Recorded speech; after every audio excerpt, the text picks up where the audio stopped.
didn't expect this dark.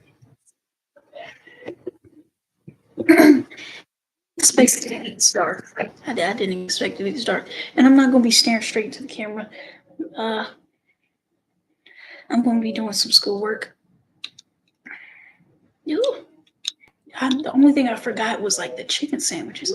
Oh yeah, and the pancakes got eaten. My microwavable pancakes. They got eaten. What I'm going to be doing is what I'm going to be doing is just studying chapter 8. Listen to the lecture. What the hell is this?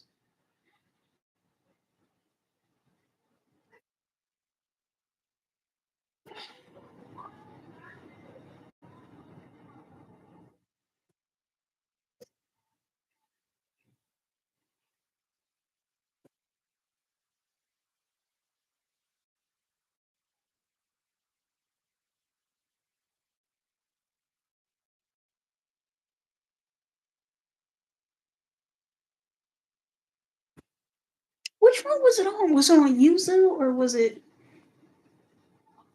macroeconomics, right? Chapter 8. I got a chapter 8 assignment due tomorrow. Oh, look, I got a little more light.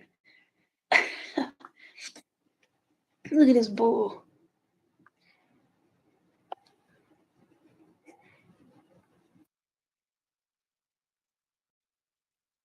Look at this bull.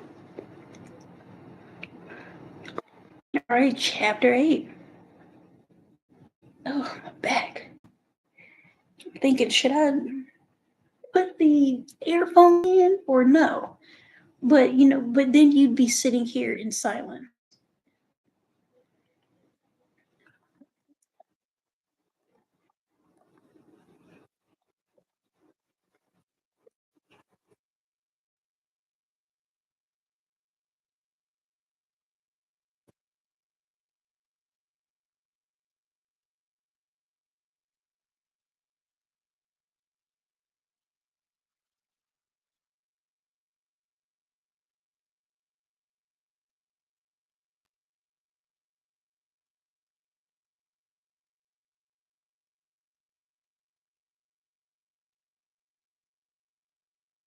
Where's my phone? It's in the pocket, right? Oh, babe.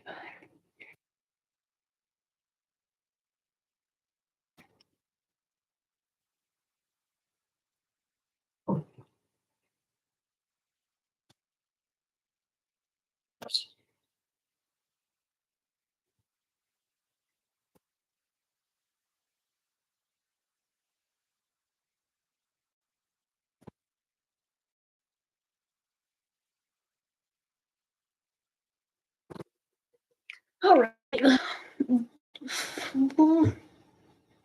193 out of 494. But how many pages is this? Maybe I should just start up. But I am curious. 193 till about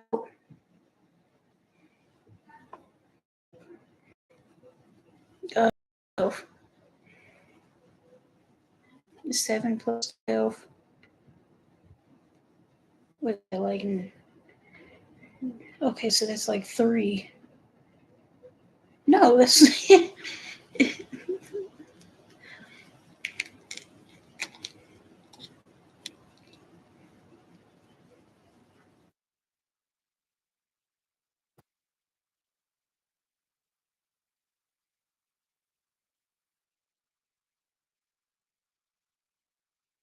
what is it, 193, and I'm reading it up until 212.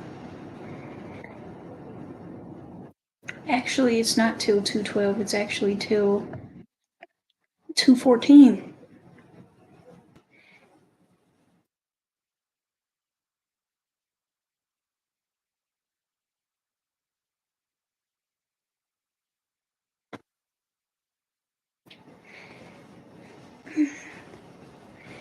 So 193 to 214.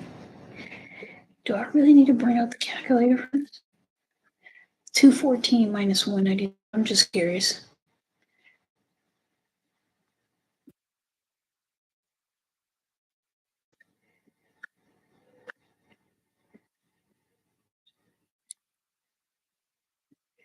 21 pages. Okay, I'm listening to 21 pages. Maybe I'll take notes during it so I won't be too bored. Not bored, but like shit, dead and stuff. But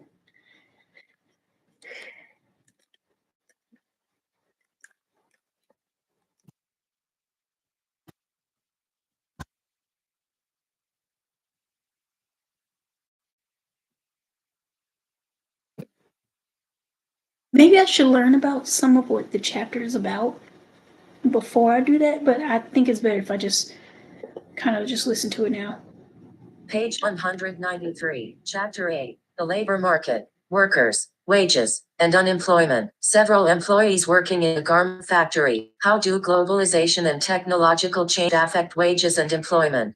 Androzerk images, learning objectives. After reading this chapter, you should be able to Low 1. Discuss 5 important trends that have characterized labor markets in the industrialized world in the past few decades. Low 2. Apply a supply and demand model to understand the labor market. Low 3. Explain how changes in the supply of and demand for labor account for trends in real wages and employment in the past few decades. Low 4. Differentiate among the 3 types of unemployment defined by economists and the costs associated with each. Why are you reading this book? Some readers, thinking about this question in broad terms.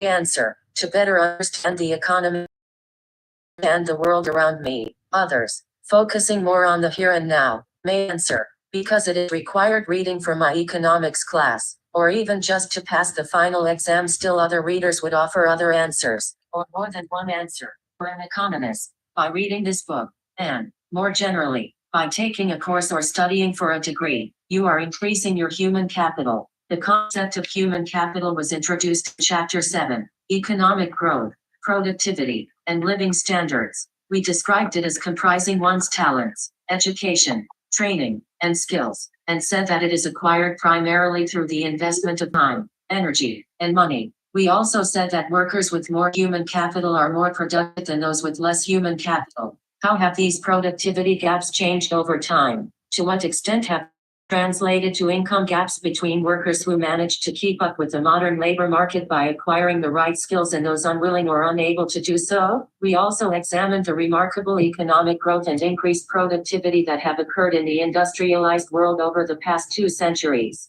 These developments have greatly increased the quantity of goods and services that the economy can produce. But we have not yet discussed how the fruits of economic growth are distributed. Has everyone benefited equally from economic growth and increased productivity? Or, as some writers suggest, is the population divided between those who have caught the train of economic modernization, enriching themselves in the process, and those who have been left at the station 1? Page 194. To understand how economic growth and change affect different groups, we must turn to the labor market. Except for retirees and others receiving government support, people rely almost entirely on wages and salaries to pay their bills and put some away for the future. Hence, it is in the labor market that most people will see the benefits of the economic growth and increasing productivity. This chapter describes and explains some important trends in the labor markets of industrial countries. Using a supply and demand model of the labor market, we focus first on several important trends in real wages and employment.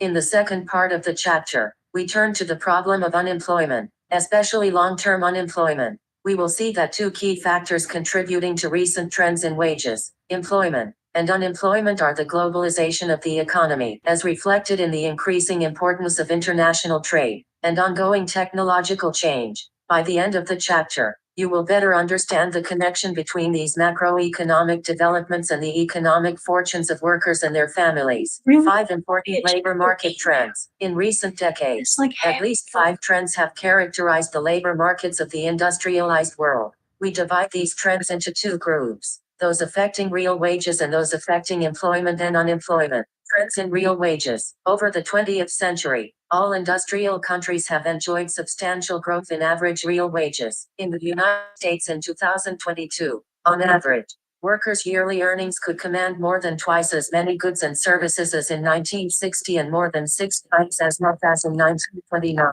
Just after the Great Depression, similar trends have prevailed in other industrialized countries since the early 1970s. However, the rate of average real wage growth has slowed. Though the post-World War II period has seen impressive increases in average real wages, the fastest rates of increase occurred during the 1960s and early 1970s. In the 13 years between 1960 and 1973, the buying power of workers' incomes grew per year, a strong rate of increase. But from 1973 to 1995, real yearly earnings grew at only 0.9% per year. The good news is that from 1995 to 2007, with the 2007 to 2009 recession, real earnings grew at 1.8% per year, despite a recession in 2001. However, since then earnings growth slowed again. From 2007 to 2022, real earnings grew at only 1.0% per year, and for the whole 1973 to 2022 period, earnings grew at 1.2% a year. It remains to be seen whether a steeper upward trend in average earnings resumes in the next few years. Furthermore, recent decades have brought a pronounced increase in wage inequality in the United States. A growing gap in real wages between skilled and unskilled workers has been of particular concern. Indeed, the real wages of the least skilled, least educated workers have actually declined since the early 1970s, according to some studies. At the same time, the best educated, highest skilled workers have enjoyed continuing gains in real wages. Data from the Bureau of Labor Statistics for a recent year showed that, in the United States, the typical worker with a master's degree earned almost twice the income of a high school graduate and 3 times the income of a worker with less than a high school degree. Many observers worry that the United States is developing a two-tier labor market, plenty of good jobs at good wages for the well-educated and highly skilled, but less and less opportunity for those without schooling or skills. Page 195. Outside the United States, particularly in Western Europe, the trend toward wage inequality has been much less pronounced. But, as we will see, employment trends in Europe have not been as encouraging as in the United States. Let's turn now to the trends in employment and unemployment. Trends in employment and unemployment. In the United States, the number of people with jobs has grown substantially in the past 50 years. The rate of job growth has slowed recently. In 1970, about 57% of the over 16 population in the United States had jobs. By 2000, total U.S. employment exceeded 137 million people, more than 64% of the over 16 population. Between 1980 and 2000,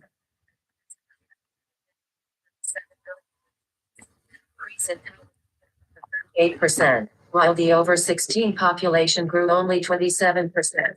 Pace of new job creation has slowed since, dropping below the growth rate of the over 16 population. By 2022, about 158 million people in the United States had jobs, about 60% of the over 16 population. Similar job growth has been a more recent phenomenon in many other industrialized countries. Compared with the United States, Western European countries have, in general, been suffering higher rates of unemployment during much of the past 4 decades. In France, Italy, and Spain, for example, the rate of 9.8, 9.7, and 16.5% of the workforce was unemployed over the period 1990 to 2021, compared to just 5.9% in the United States. By late 2022, when the unemployment rate in the United States was around 3.5%, the lowest rate in more than 50 years, it was around 7% in France, almost 8% in Italy, and more than 13% in Spain. Figure 8.8, presented later in this chapter, shows recent unemployment rates in 5 Western European countries. As we note in recent years, ongoing structural reforms have been improving the unemployment situation in Europe. We also note that by some labor market metrics, such as female participation, Europe does better than the United States. The trend toward increasing wage inequality in the United States and the persistence of high unemployment in Europe, we may conclude that a significant fraction of the industrial world's labor force has not been sharing in the recent economic growth and prosperity. What explains these trends in employment and wages?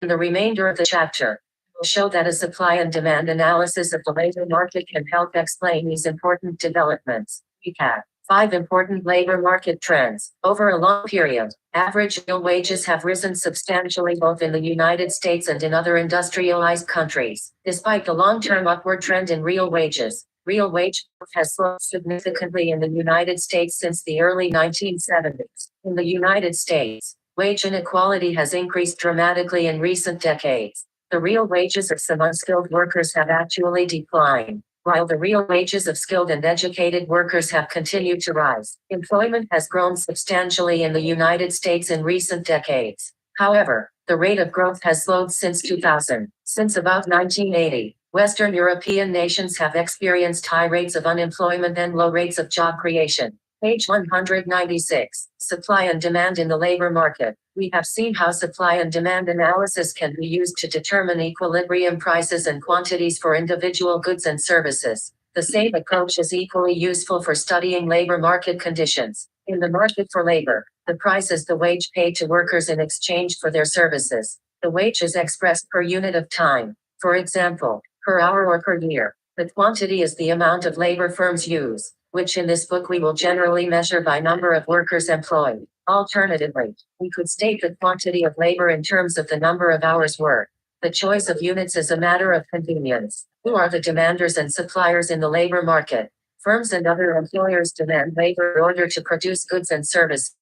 Virtually all of us supply labor during some phase of our lives. Whenever people work for pay, they are supplying labor services at a price equal to the wage they receive. In this chapter, we will discuss both the supply of and demand for labor, with an emphasis on the demand side of the labor market. Changes in the demand for labor turn out to be key in explaining the aggregate trends in wages and employment described in the preceding section. The labor market is studied by microeconomists as well as macroeconomists, and both use the tools of supply and demand. However, microeconomists focus on issues such as the determination of wages for specific types of jobs or workers. In this chapter, we take the macroeconomic approach and examine factors that affect aggregate, or economy-wide, trends in employment and wages. Wages and the demand for the number of workers at any given wage. That is, the demand for labor. As we will see, the demand for labor depends both on the productivity of labor and the price that the market sets on workers' output. The more productive workers are, or the more valuable the goods and services they produce, the greater the number of workers an employer will want to hire at any given wage. Table 8.1 shows the relationship between output and the number of workers employed at the Banana Computer Company, BCC, which builds and sells computers. Column 1 of the table shows some different possibilities for the number of technicians BCC could employ in its plan. Column 2 shows how many computers the company can produce each year, depending on the number of workers employed. The more workers, the greater the number of computers BCC can produce.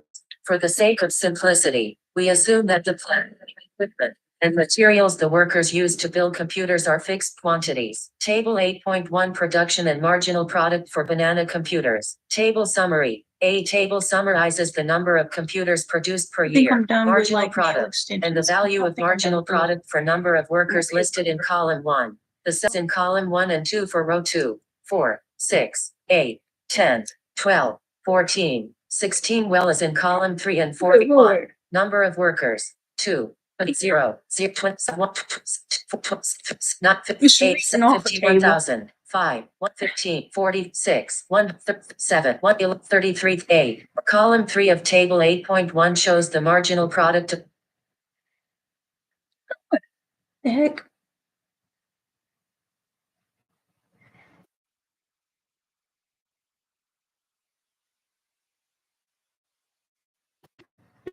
year, marginal product, and the value of marginal product for number of workers listed in column 1. The cells in column 1 and 2 for row 2, 4, 6, 8, 10, 12, 14, 16 wells, column 3 and 4 for row 1. Table 8.1 Production and marginal product. Table sum 0, 0, 25, 1, 2, 80, 1, 39, 7, 111, 33,000, 144. Column 3 of table 8.1 shows the marginal product of each worker, the extra production that is gained by adding one more worker. Note that each additional worker adds less to total production than the previous worker did. The tendency for marginal product to decline as more and more workers are added is called diminishing returns to labor. The principle of diminishing returns to labor states that if the amount of capital and other inputs in use is held constant, then the greater the quantity of labor already employed, the less each additional worker adds to production, I've learned to increasing just kinda let it opportunity go. costs. A double chevron Just stop trying icon. to The pause during principle it. of diminishing returns to labor is analogous to the principle of diminishing returns to capital discussed in Chapter 7, Economic Growth, Productivity, and Living Standards. The economic basis for diminishing returns to labor is the principle of increasing opportunity cost, also known as the low-hanging fruit principle. Firms' managers want to use their available inputs in the most It's a productive way highlight. possible. Hence, an employer who has one worker will assign that worker to the most productive job. It hires a second worker. He will assign that to the second most productive. The third worker will be given the third most productive job available, and so on. The greater the number of workers already employed, the lower the marginal product of adding another worker, as shown in Table 8.1. If BCC computers sell for $3,000 each, then column 4 of Table 8.1 shows the value of the marginal product of each worker. The value of a worker's marginal product is the amount of extra revenue that the worker generates for the firm. Specifically, the value of the marginal product of each BCC worker is that worker's marginal product, stated in terms of the number of additional computers produced, multiplied by the price of output. Here, $3,000 per computer. We now have all the information necessary to find BCC's demand for workers. Page 197. Example 8.1 BCC's demand for labor. I had to How put many my workers booze should glasses BCC hire? Suppose that the going wage for computer technicians is $60,000 per year. BCC managers know that this is the wage being Maybe offered back by a all their few years ago, competitors, that so went they down cannot bad. hire qualified workers for less. How many technicians will BCC hire? Yeah, The answer be if the degree. wage were $50,000 per year. Like BCC will hire an extra worker if and only if the they'll value of bargain the with you worker's like marginal product, 5,000 which because equals they know the what extra AI can do revenue with the AI. worker creates for the firm exceeds the wage BCC must pay. The going wage for computer technicians, Start putting which AI in BCC the takes as given, is $60,000 per year. Table 8.1 shows that the value of the marginal product of the first, second, and third workers each exceeds $60,000. Hiring these workers will be profitable for BCC because the extra revenue each generates exceeds the wage that BCC must pay. However, the fourth worker's marginal product is worth only $57,000. If BCC's managers hired a fourth worker, they would be paying $60,000 in extra wages for additional output that is worth only $57,000. Since hiring the fourth worker is a money-losing proposition, BCC would hire only 3 workers. Thus, the quantity of labor BCC demands when the going wage is $60,000 per year is 3 technicians. If the market wage for computer technicians were $50,000 per year instead of $60,000, the fourth technician would be worth hiring since the value of the fourth technician's marginal product, $57,000, would be $7,000 more than the fourth technician's wages. The fifth technician would also be worth hiring since the fifth worker's marginal product is worth $51,000 $1,000 more than the going wage. The value of the marginal product of a sixth technician, however, is only $45,000. So hiring a sixth worker would not be profitable. When wages are $50,000 per year, then BCC's labor demand is 5 technicians. Page 198. Self-test 8.1. Continuing with example 8.1. How many workers will BCC hire if the going wage for technicians is $35,000 per year? Answer. Start reveal content. The value of the marginal product of the 7th worker is $39,000, and the value of the marginal product of the 8th worker is $33,000. So the 7th but not the 8th worker is profitable to hire at a wage of $35,000. Low 2. Reveal content has ended. The lower the wage a firm must pay, the more workers it will hire. Thus, the demand for labor is like the demand for other goods or services in that the quantity demanded rises as the price. In this case, the wage falls. Figure 8.1 shows a hypothetical labor demand curve for a firm or industry, with the wage on the vertical axis and employment on the horizontal axis. All else being equal, the higher the wage, the fewer workers a firm or industry will demand. An employment versus wage graph plots a concave up decreasing curve label. Labor demand. Figure 8.1 the demand curve for labor. The demand curve for labor is downward sloping. The higher the wage, the fewer workers employers will hire. In our example thus far, we have discussed how labor demand depends on the nominal, or dollar, wage and the nominal price of workers' output. Equivalently, we could have expressed the wage and the price of output in real terms. That is, measured relative to the average price of goods and services. The wage measured relative to the general price level is the real wage. As we saw in Chapter 6, measuring the price level and inflation, the real wage expresses the wage in terms of its purchasing power. The price of a specific good or service measured relative to the general price level is called the relative price of that good or service. Because our main interest is in real rather than nominal wages, from this point on we will analyze the demand for labor in terms of the real wage and the relative price of workers' output, rather than in terms of nominal variables. Shifts in the demand for labor. The number of workers that BCC will employ at any given real wage depends on the value of their marginal product. As shown in column 4 of table 8.1. Changes in the economy that increase the value of workers' marginal product will increase the value of extra workers to BCC, and thus BCC's demand for labor at any given real wage. In other words, any factor that raises the value of the marginal product of BCC's workers will push BCC's labor demand curve to the right. Two main factors could increase BCC's labor demand: an increase in the relative price of the company's output, computers, an increase in the productivity of BCC's workers. The next two examples illustrate both of these possibilities. Page 199. Example 8.2. Relative price and an increase in demand. Will BCC hire more workers if the price of computers rises? Suppose an increase in the demand for BCC's computers raises the relative price of its computers to $5,000 each. How many technicians will BCC hire now?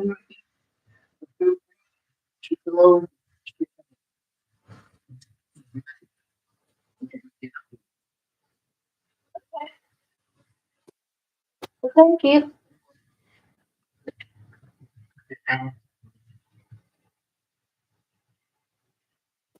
Your home is now unsafe.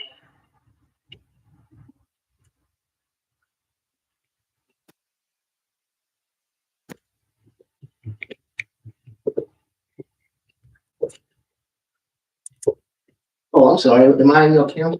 No, it's fine. And this is, like, no one's on here. It's just me. It's just something I do to try to stay focused. Oh, okay.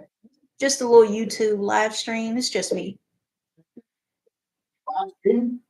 Yeah, it's just me studying. That's pretty much it. Just so I can stay focused.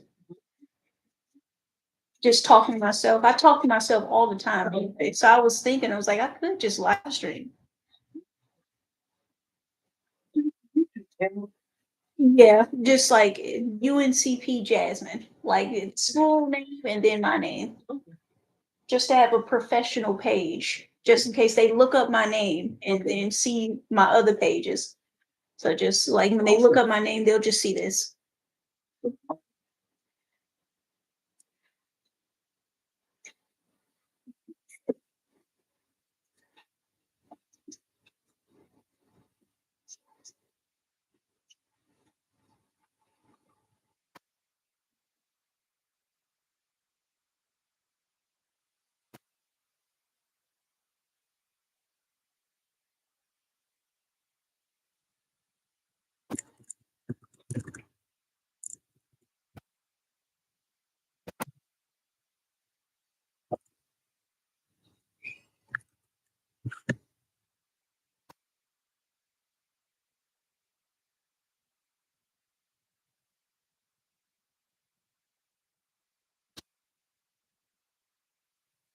You just cut it on here?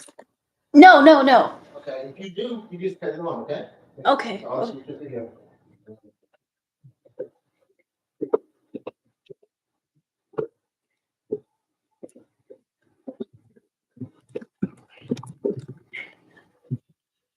Parking, stay. You too.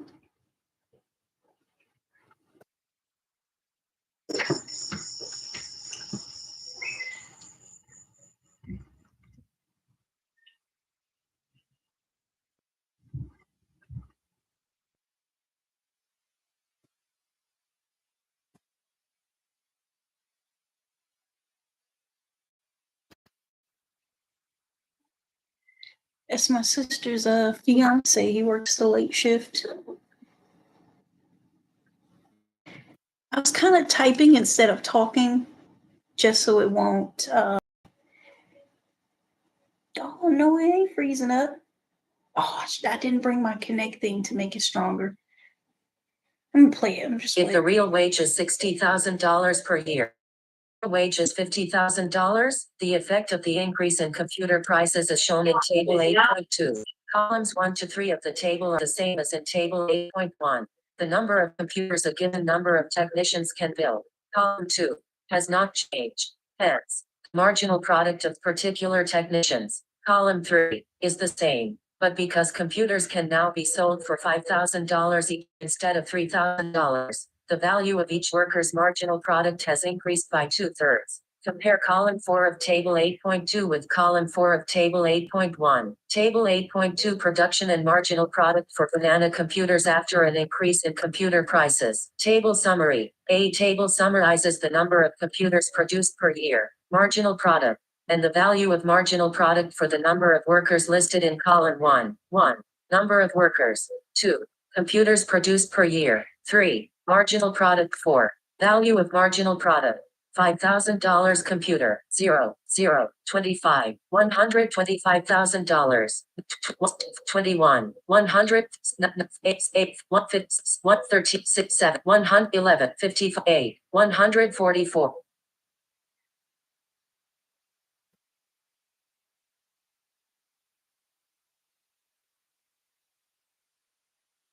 Table 8.2 production and marginal product 1, 25, 20,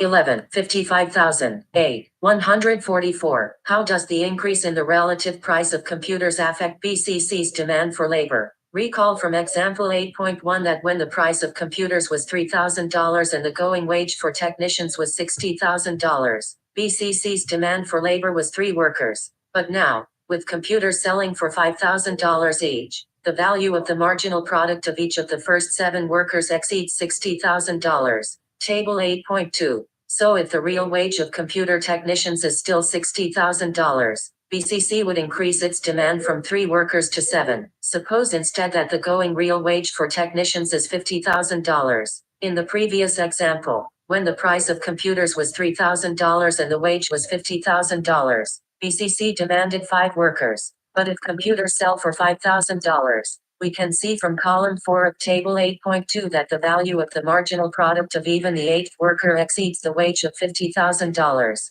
So if the real wage is $50,000, the increase in computers raises BCC's demand for labor from 5 workers to 8. Page 200. Self-test 8.2. Refer to example 8.2. How many workers will BCC hire if the going real wage for technicians is $100,000 per year and the relative price of computers is $5,000? Compare your answer to the demand for technicians at a wage of $100,000 when the price of computers is $3,000. Answer. Start reveal content. With the computer price at $5,000, it is profitable to hire 3 workers at a wage of $100,000 since the 3rd worker's value of marginal product, $105,000 exceeds $100,000, but the 4th worker's value of marginal product, $95,000, is less than $100,000. At a computer price of $3,000, we can refer to table 8.1 to find that not even the 1st worker has a value of marginal product as high as $100,000.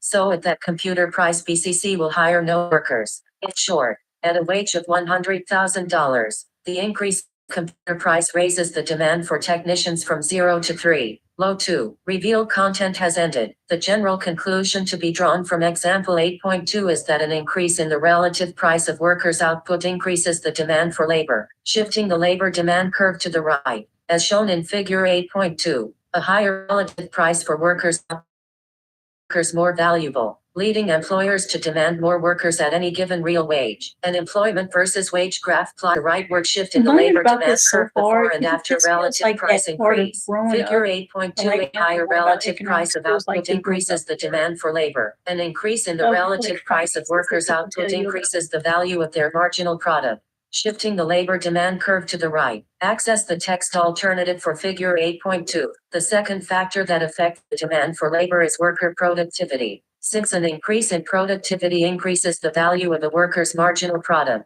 It also increases the demand for labor, as example 8.3 shows. Example 8.3 worker productivity and demand for labor. Will BCC hire more workers if their productivity rises? Suppose BCC adopts a new technology that reduces the number of components to be assembled, permitting each technician to build 50% more machines per year. Assume that the relative price of computers is $3,000 per machine. How many technicians will BCC hire if the real wage is $60,000 per year? Table 8.2 shows workers' That's why marginal the products hell and the does it value of start their over? marginal products after the 50% increase in productivity, assuming that computers sell for $3,000 each. Table 8.3 production technological progress typically makes workers more productive. Examples are abundant. Electric hair dryers and hair clippers, invented more than 100 years ago by individuals seeking to improve barber tools, make hairstylists more productive.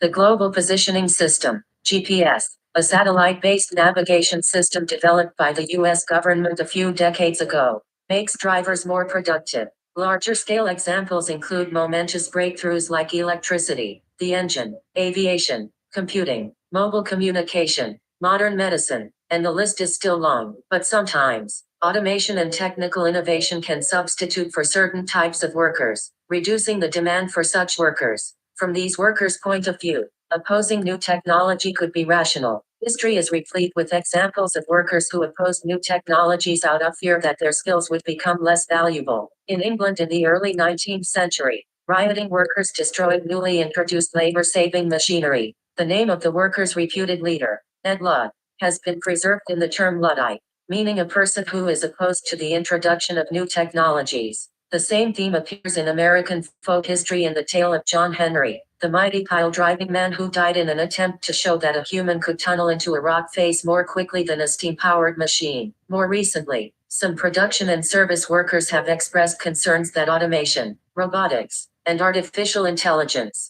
AI, may steal their jobs.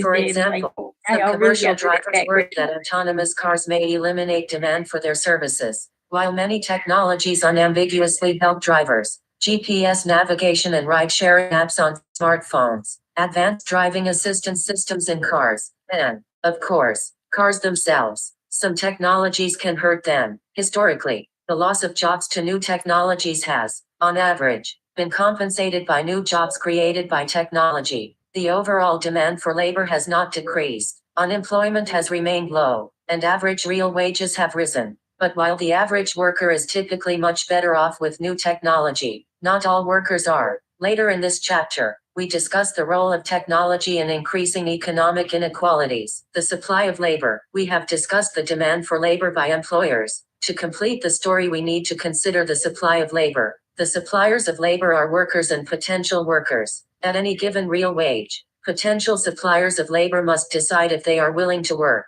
The total number of people who are willing to work at each real wage is the supply of labor. 2. Example 8.4 reservation price for labor. Will you clean your neighbor's basement or go to the beach? You were planning to go to the beach today, but your neighbor asks you to clean out his basement. You like the beach a lot more than fighting cobwebs. Do you take the job? Page 203. Unless you are motivated primarily by neighborliness, your answer to this job offer would probably be it depends on how much my neighbor will pay. You probably would not be willing to take the job for $10 or $20 unless you have a significant immediate need for cash. But if your neighbor were wealthy and eccentric enough to offer you $500, to take an extreme example, you would very likely say yes. Somewhere between $20 and the unrealistic figure of $500 is the minimum payment you would be willing to accept to tackle the dirty basement. This minimum payment, the reservation price you set for your labor, is the compensation level that leaves you just indifferent between working and not working. Cost benefit, a double chevron icon.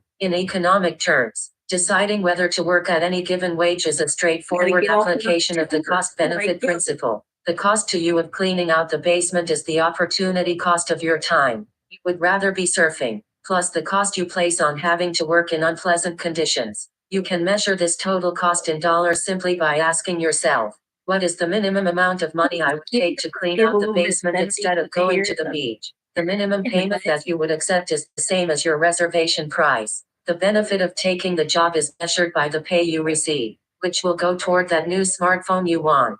You should take the job only if the promised pay, The benefit of working exceeds your reservation price. The cost of working. A cartoon shows a radio jockey in a radio station. An on-air board is displayed nearby. Might accepting a job that pays no salary ever be a good career move? In this example, your willingness to supply labor If you is get greater the scale higher the from it. wage. In general, the same is true for the population as a whole. Certainly people work for many reasons, including personal satisfaction, the opportunity to develop skills and talents, and the chance to socialize with coworkers.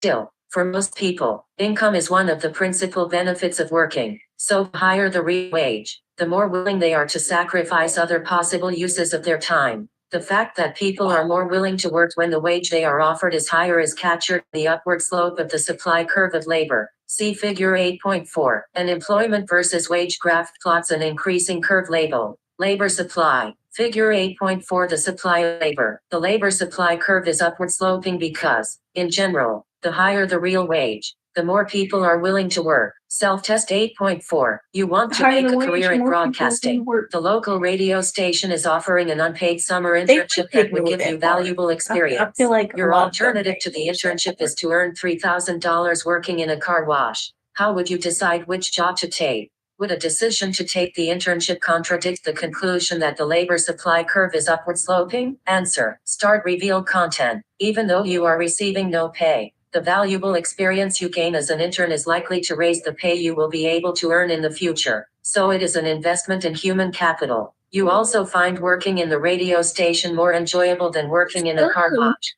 Presumably, to decide which job to take, you should ask yourself, taking into account both the likely increase in my future earnings and my greater enjoyment from working in a radio station, would I be willing to pay $3,000 to work in the radio station rather than earn $3,000 working in the car wash? If the answer is yes, then you should work in the radio station. Otherwise, you should go to the car wash. A decision to work in the radio station does not contradict the idea of an upward sloping labor supply curve. If we are willing to think of the total compensation for that job as including not just cash wages but such factors as the value of the training that you receive, your labor supply curve is still upward sloping in the sense that the greater the value you place on the internship experience, the more likely you are to accept the job. Low 2. Revealed content has ended. Page 204. Shifts in the supply of labor. Any factor that affects the quantity of labor offered at a given real wage will shift the labor supply curve. At the macroeconomic level, the most important factor affecting the supply of labor is the size of the working age population,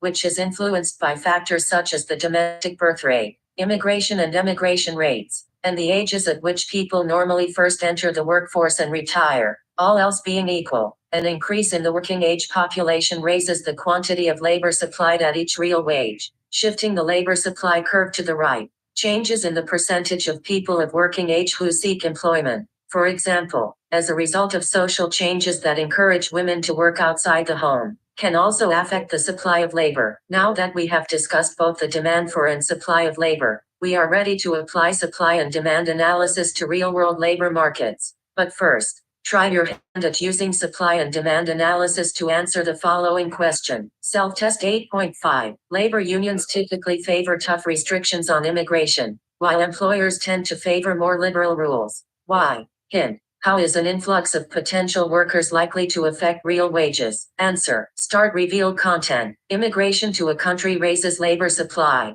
Indeed, the search for work is one of the most powerful factors drawing immigrants in the first place. As shown in the accompanying figure, an increase in labor supply will tend to lower the wages that employers have to pay, from W to W, while raising overall employment, from end to end. Because of its tendency to reduce real wages, labor unions generally oppose large-scale immigration, while employers support it. A graph plots immigration raises labor supply on real wage against employment. Access the text alternative for a graph plots immigration raises labor graphic. Although the figure shows the overall, or aggregate, supply of labor in the economy, the specific effects of immigration on wages depend on the skills and occupations of the immigrants. Current U.S. immigration policy makes the reunification of families the main reason for admitting immigrants, and for the most part immigrants are not screened for their education or skills. The United States also has a good deal of illegal immigration, made up largely of people looking for economic opportunity. These two factors create a tendency for new immigrants to the United States to be relatively low skill.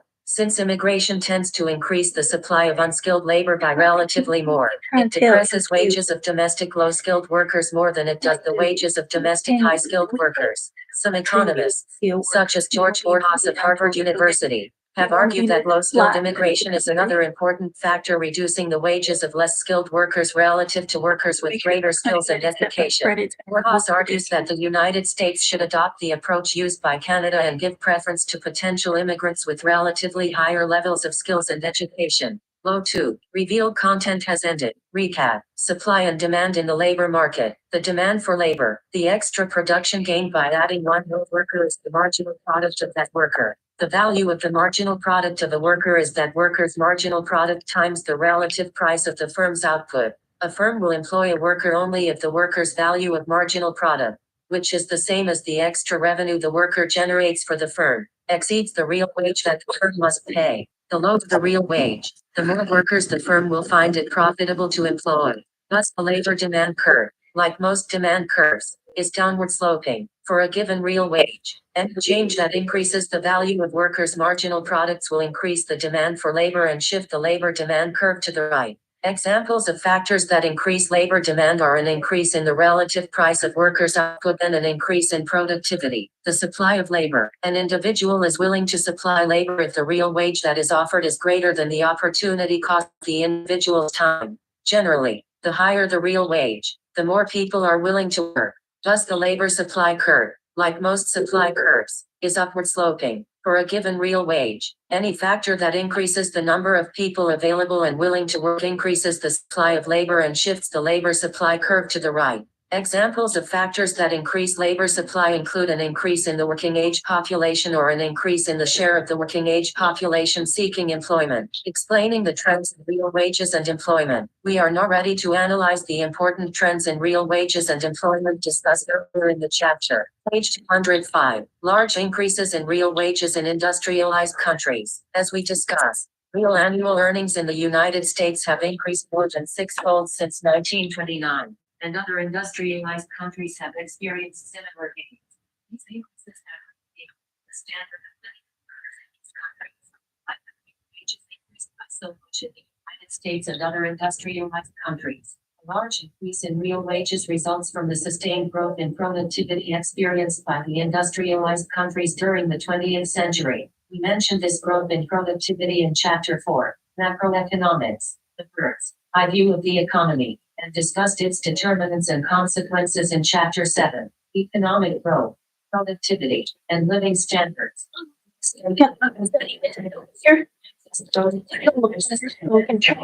Enhancing employment an increase in productivity raises the real wage. Figure 8.5. An increase in productivity raises the real wage. An increase in productivity raises the demand for labor, shifting the labor demand curve from D to D. The real wage rises from W to W, and employment rises from N to N. Access the text alternative for Figure 8. Factors that translation growth in the industrialized countries. Two of the most important were the dramatic technological progress that occurred during the 20th century, large increases in capital stocks, which provided workers with more and better tools with which to work. Labor supply increased during the century as well, of course, not shown in the diagram. However, the increases in labor demand, driven by rapidly expanding productivity, have been so great as to overwhelm the depressing effect on real wages of increased labor supply. Real wage growth in the United States has stagnated since the early 1970s, while employment growth has been rapid, with the exception of the late 1990s. Rates of real wage growth after 1973 in the United States have been significantly lower than in previous decades. But over much of the period, the economy has created new jobs at a record rate.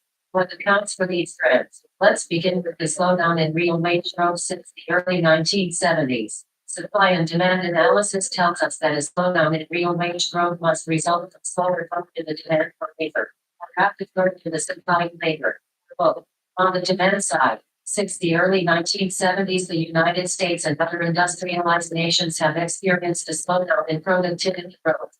Plus, One possible explanation for the slowdown in the growth of real wages since the early 1970s is the decline in the pace of productivity gains. Page 206. Some evidence for a relationship between productivity and real wages is given in Table 8.4, which shows the average annual growth rates in labor productivity and real annual earnings for each decade since 1960. You can see that the growth in productivity decade by decade corresponds closely to the growth in real earnings. Particularly striking is the rapid growth of both productivity and wages during the 1960s. Since the 1970s, growth in both productivity and real wages has been significantly slower, although some improvement was apparent in the 1990s. Table 8.4 growth not to 0.8, 0.6, 1980 to 2000 to 2010, 0.8, 2010 to 2022, 1.0, 1.1. Note,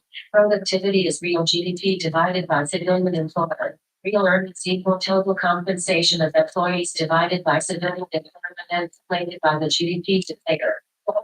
Federal Reserve Bank of St. Louis. https://fred.sdlouis.org. While the effects of the slowdown in productivity on the demand for labor are an important reason for declining real wage growth, they can't be the whole story. We know this because, with labor supply held constant, slower growth in labor demand will lead to reduced rates of employment growth, as well as reduced growth in real wages. But job growth in the United States has been rapid in recent decades.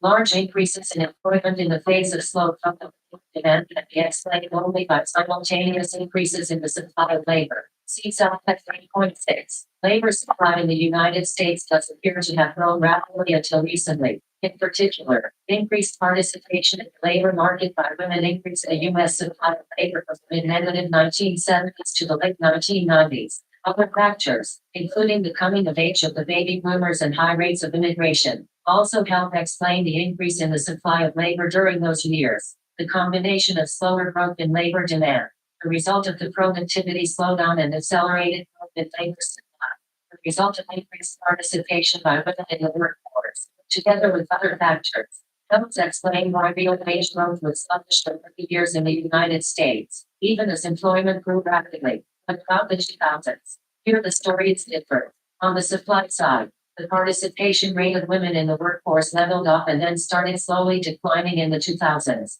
This trend reversal, together with the aging population and other factors, slowed down the growth of labor supply. With tightening supply, why was earnings growth so disappointing? Part of the answer is slowing productivity gains.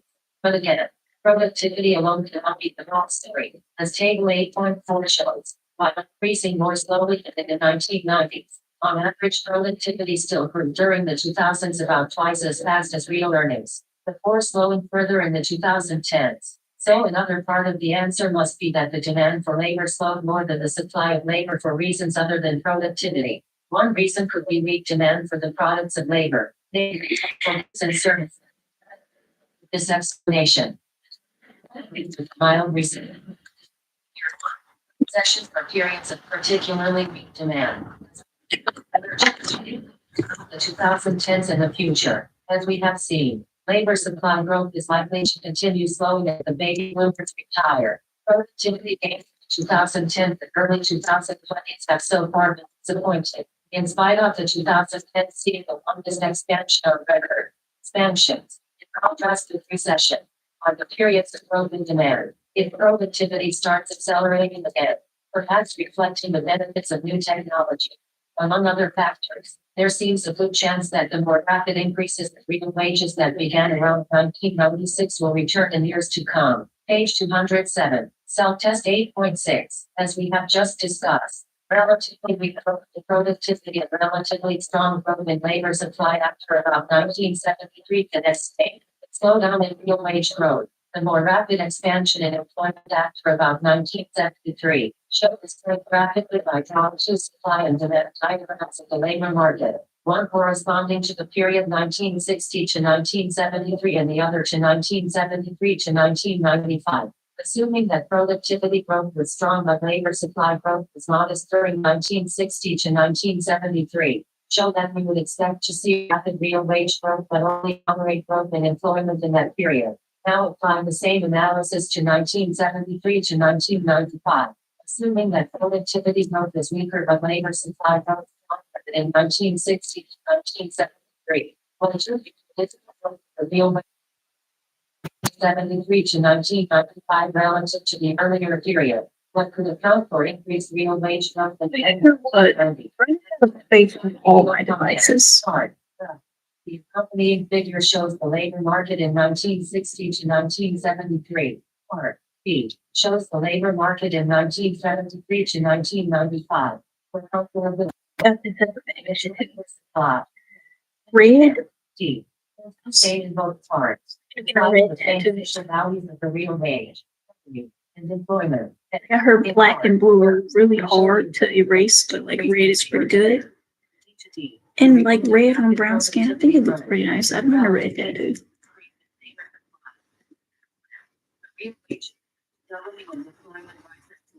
In part B, we observe the effects of the somewhat smaller increase in labor demand from D to D, and a larger increase in labor supply from S to S. Part B, corresponding to the 1973 to 1995 period, shows a smaller increase in the real wage and a larger increase in employment than part corresponding to 1960 to 1973. These results are consistent with actual developments in the U.S. labor market over these two periods. Since 1995, more rapid productivity growth, which raises labor demand for faster growth in real wages. Both rates graphs with each plotting two supply and two demand curves for 1960 through 1973 and B. 1973 through 1995. Access the text alternative for two graphs with each plotting two supply graphic. Revealed content has ended. Increase in wage inequality. The effects of globalization and technological change. Another important trend in U.S. labor markets is increasing inequality in wages, especially the tendency for the wages of the less skilled and less educated to fall farther and farther behind those of better trained workers. Let's discuss two reasons for this increasing inequality. Globalization, technological change, globalization. Many commentators have claimed that the increasing divergence between the wages of skilled and unskilled workers on the phenomenon of socialization is turned, which became popular in the late 1990s. Refers to the fact that to an increasing extent, the markets for many goods and services have become international. Rather than which I tried to sell milk, I didn't call it, and it was just garbage. This. Which goods and services can cross borders has been increasing rapidly in recent decades. In part, this trend is the result of international trade agreements, which reduce taxes on goods and services traded across countries. However, technological advances such as the Internet, which emerged in the 1990s, have also promoted globalization. Comparative advantage, a double chevron icon. The main economic benefit of globalization is increased specialization and the efficiency that it brings. Instead of each country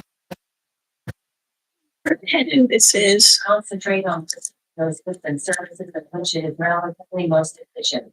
But the principle of comparative advantage is that consumers of all countries enjoy a greater variety of goods and services, better quality and at lower prices than they would without international trade. The effects of globalization on the labor market are mixed. However, which explains why many politicians oppose free trade agreements. Expanded trade means that consumers on certain goods and services from domestic producers and switch to foreign-made products. Consumers would not make this switch unless the foreign It was a tattoo. so expanded trade really makes them better off. But the workers and firm owners in the domestic industries suffer from the increase in foreign competition. The effects of increasing trade on the labor market can be analyzed using figure 8.6. Figure contrasts the supply and demand for labor in two different industries: textiles, computer software. Imagine that, initially, there is little or no international trade in these two goods. Without trade, the workers in each industry is indicated by the curves R, D textiles, and D software, respectively. Wages and employment in each industry are determined by the intersection of the demand curves and the labor supply curves in each industry. As we have drawn the figure, initially, real wage is the same in both industries, equal to W employment is, N textiles, in textiles and software, in software. Page 208. Two graphs show supply and the shift in demand. Figure 8.6, the effect of globalization on the industries. Initially, real wages in the two industries are equal to W after an increase in trade. Demand increases in the industry. Textiles declines, lowering real wages and employment. Demand for workers in the exporting industry. Software increases, raising real wages and employment in that industry. Access the text alternative for figure 8.6. What will happen when this economy is opened up to trade? Perhaps because of a free trade agreement. Under the agreement, countries will begin to produce for export services in which they are relatively more efficient than to import goods or services that they are relatively less efficient. Suppose the country in this example is relatively more efficient at producing software than manufacturing textiles. With the opening of trade, the country gains new foreign markets for its software and begins to produce for export as well as for domestic use. Meanwhile, because the country is relatively less efficient at producing textiles, consumers purchase foreign-made textiles, which are cheaper or of higher quality, instead of the domestic product. In short, software these changes in the demand for domestic products are translated into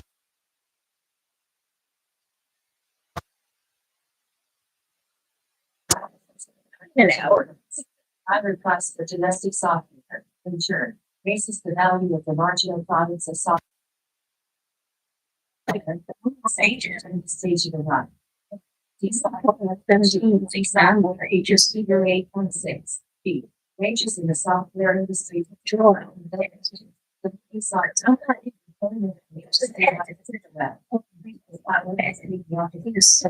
like that tension is so fun. And it just screams. Like,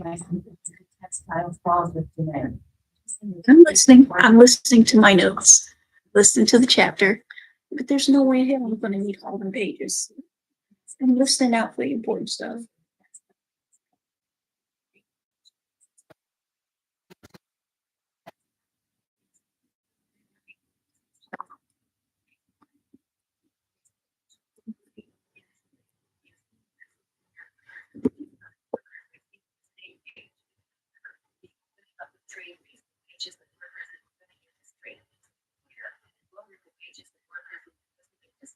Textile, increasing inequality. In practice, the tendency of trade to increase wage inequality may be even worse than depicted in the example, because the great majority of the world's workers, particularly those in developing countries, have relatively low skill levels. Plus, when industrialized countries like the United States open up trade with developing countries, the industries that are likely to face the toughest international competition are those that use mostly low skill labor. Conversely, the domestic industries that are likely to do the best in international competition are those that employ mostly skilled workers. Thus, increased trade may lower the wages of those workers in the industrialized country who are already poorly paid and increase the wages of those who are well paid. Page 209. The fact that increasing trade may exacerbate wage inequality explains some of the political resistance to globalization. Such resistance is seen in recent years in the United States and other countries around the world. Their voters show strong support for political candidates who promise to reverse the trend. Perhaps most consequential, in the Brexit, short for British referendum of 2016, voters in the United Kingdom will withdraw from the European Union, while the most identified reasons that are still installed expressed in anti-globalization sentiment.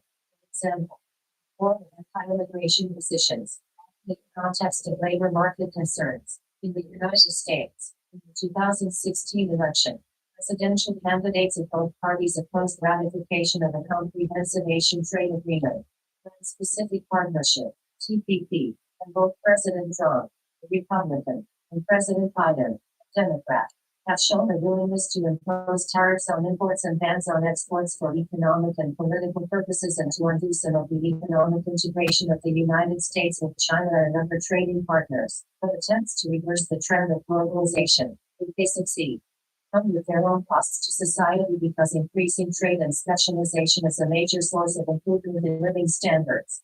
The economic forces behind globalization, primarily, the desire of consumers for better and cheaper products and the producers for new markets.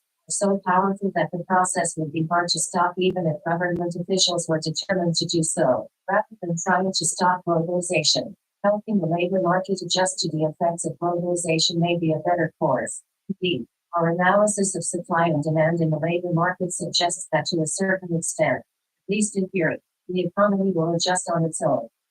8.6 showed that, following the opening to trade, real wages and employment fall in, textiles and rise in, software. At that point, wages and job opportunities are much more attractive in the software industry than in textiles. There's a tattoo that I'm Clearly, there is a strong incentive for workers who are able to do so to leave the textile industry and seek employment in the software industry. The movement of workers between jobs, firms, and industries is called worker mobility. In our example, worker mobility will tend to reduce labor supply in textiles and increase it in software, as workers move from the contracting industry to the growing one. This process will reverse some of the increase in wage inequality by raising wages in textiles and lowering them in software. It will also shift workers from a less competitive sector to a more competitive sector. To some extent, then, in theory, the labor market can adjust on its own to the effects of globalization. Of course, in practice, the adjustment process is never quick, easy, or painless. While left outside our simple supply and demand model, in reality there are many barriers to a textile worker becoming a software engineer. Indeed, as reported in the Economic Naturalist 16.1, empirical evidence suggests that the reallocation of U.S. workers from less competitive sectors to more competitive ones can be painfully slow. In the case of opening up to trade with an economy like China, which has a large supply of low-skilled workers, the adjustment of many U.S. workers could be difficult and could take many years. Efficiency, a double chevron icon, as we discussed in Chapter 16, International Trade and Trade Policy. Then, there may also be a need for transition aid to workers in the affected sectors. Ideally, such aid helps workers train for and find new jobs. If that is not possible or desirable, say, because a worker is nearing retirement, transition aid can take the form of government payments to help the worker maintain his or her standard of living. In addition, redevelopment aid may be needed in affected communities, as the slow adjustment process of affected workers may come with both economic and social problems. The efficiency principle reminds us that transition aid and similar programs are useful because trade and specialization increase the total economic pie. The winners from globalization can afford the taxes necessary to finance aid and still enjoy a net benefit from increased trade. Developing effective aid programs is thus a priority. Technological change. The second source of increasing wage inequality is ongoing technological change that favors more highly skilled or educated workers. As we have seen, new scientific knowledge and the technological advances associated with it are a major source of improved productivity and economic growth. Increases in worker productivity are in turn a driving force behind wage increases and higher average living standards. In the long run and on average, technological progress is undoubtedly the worker's friend. Page 210. This sweeping statement is not true at all times and in all places. However, whether dream of being respected. That's a little weird. On a worker's value of marginal product and, hence, on his or her wage. For example, at one time the ability to add numbers rapidly and accurately was a valuable skill. A clerk with that skill could expect advancement and higher wages. However, the invention and mass production of the electronic calculator has rendered human calculating skills less valuable, to the detriment of those who have that skill. The Economic Naturalist 8.1 earlier in the chapter discussed more examples from history and the present. The McGraw-Hill Connect logo. Visit your instructor's Connect course and access your ebook to view this video. How do these observations bear on wage inequality? According to some economists, any recent technological advances have taken the form of skill-biased technological change. That is, technological change that affects the marginal product of higher skilled workers differently from that of lower skilled workers. Specifically, technological developments in recent decades appear to have favored more skilled and educated in automotive case in point. And mass production techniques in the 1920s provided highly paid work for several generations of relatively low-skilled auto workers. In recent years, automobile production, like the automobiles themselves, has become considerably more sophisticated. The simplest production jobs have been taken over by robots and computer-controlled machinery, which requires skilled operatives and engineers who know how to use and maintain the new equipment. Consumer demand for luxury features and customized options has also raised the automakers' demand for highly skilled workers. Plus, in general, the skill requirements for jobs in automobile production have risen. Figure 8.7 illustrates the effects of technological change that favor skilled workers. Figure 8.7 shows the market for unskilled workers. Figure 8.7 b shows the market for skilled workers. The demand curves labeled D unskilled and D skilled show the demand for each type of worker before a skill-biased technological change. Wages and employment for each type of worker are determined by the intersection of the demand and supply curves in each market. Figure 8.7 shows that, even before the technological change, unskilled workers receive lower real wages than skilled workers. W unskilled, W skilled, reflecting the lower marginal products of the unskilled. A graph shows the effect of skill-biased technological change on wage inequality in part.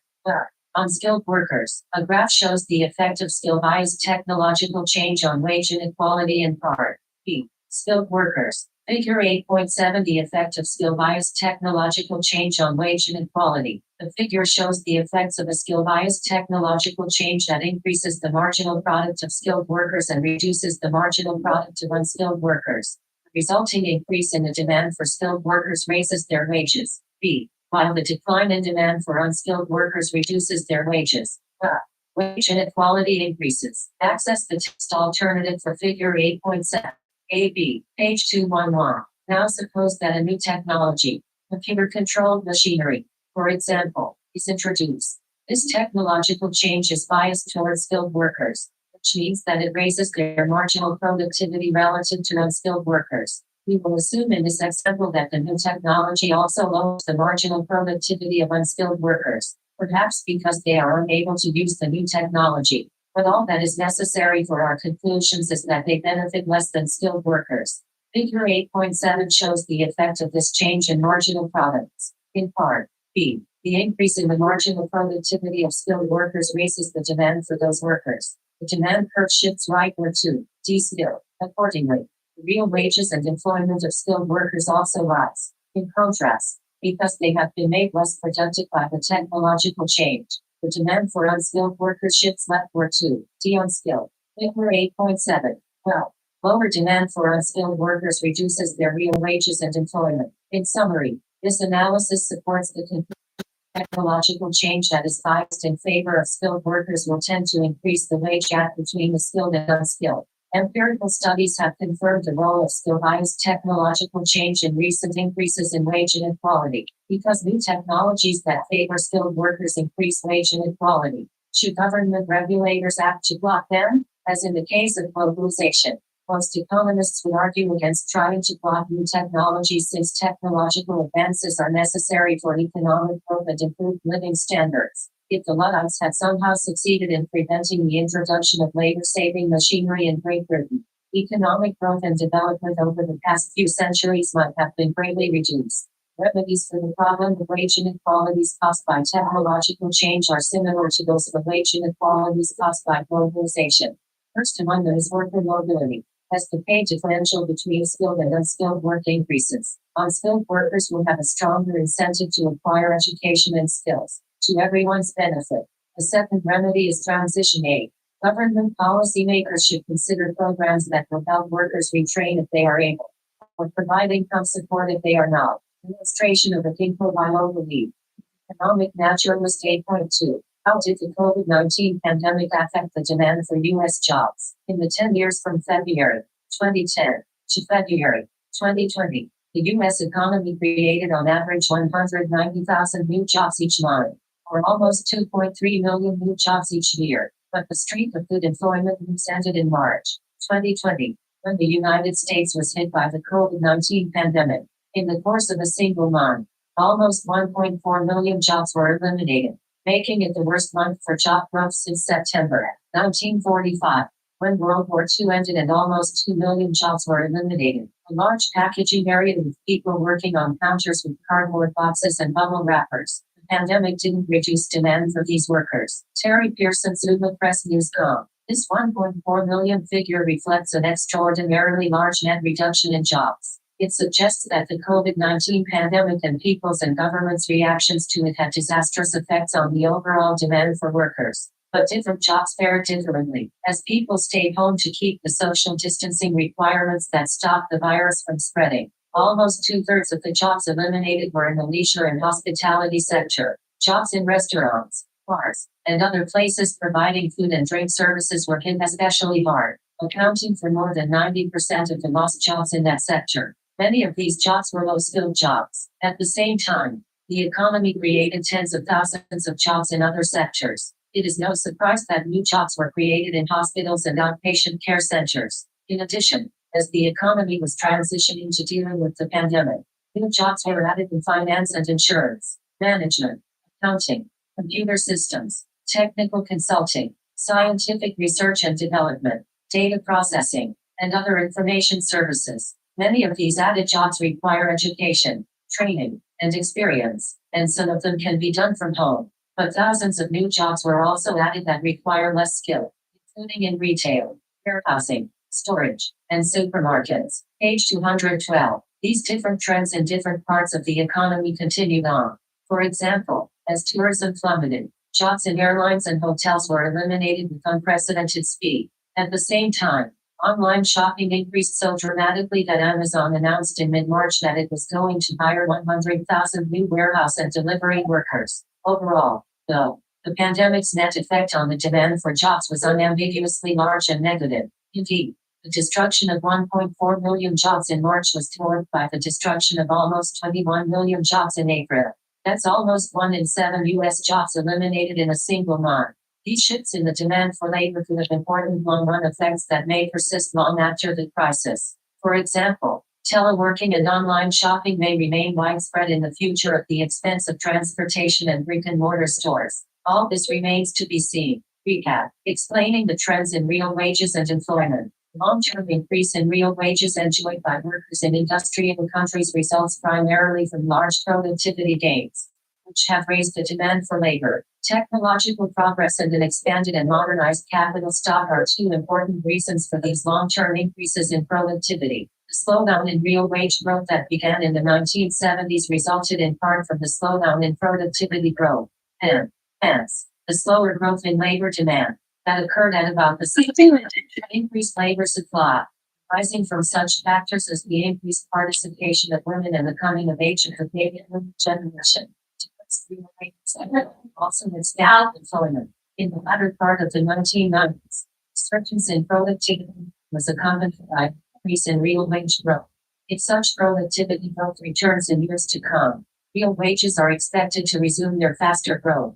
The slower growth in labor supply since around 2000, resulting from a reversal in the earlier participation trends, is expected to further strengthen real wage growth. Both globalization and skill-biased technological change contribute to wage inequality. Globalization raises the wages of workers in exporting industries by raising the demand for those workers, while reducing the wages of workers in industries. Technological change that favors more skilled workers increases the demand for such workers, and hence their wages, relative to the wages of less skilled workers. Attempting to block either globalization or technological change is not the best to the problem of wage inequality. To some extent, worker mobility, movement of workers from low wage to wage industries, offset the inequality by these forces. Mobility is not practical. This is often the case. Slow transition aid, government assistance to workers whose employment prospects have worsened, may be the best solution. Developing effective assistance programs is thus a priority. Unemployment. The concept of the unemployment rate is introduced in Chapter 5. Measuring economic activity, GDP and unemployment. To review, government survey takers classify adults as employed, holding a job, unemployed, not holding a job, but looking for one, or not in the labor force, not holding a job and not looking for one. For example, the labor force consists of the employed and the unemployed. The unemployed is the percentage of the labor force that is unemployed. Page 213. Unemployment rates differ markedly from country to country.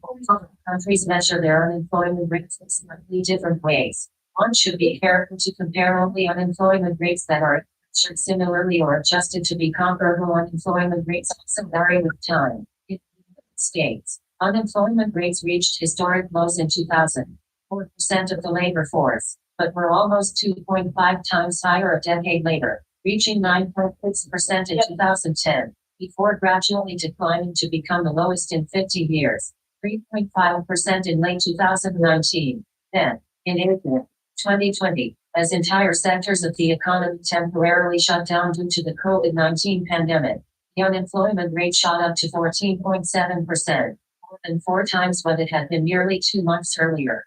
In 2022, the unemployment rate had returned to its historic low of 3.5%. In many Western European countries, unemployment rates for many years have been 2 to 3 times the US rate. The years following the 2007 to 2009 recession were an exception. In Europe, unemployment is exceptionally high among young people. A high unemployment rate has serious economic, psychological, and social costs. Understanding the causes of unemployment and finding ways to reduce it are therefore major concerns of macroeconomists. In the remainder of this chapter, we discuss the causes and costs of 3 types of unemployment, and we will also consider some features of labor markets that may exacerbate the problem. Types of unemployment and costs. Economists have found it useful to present unemployment as being in 3 broad types.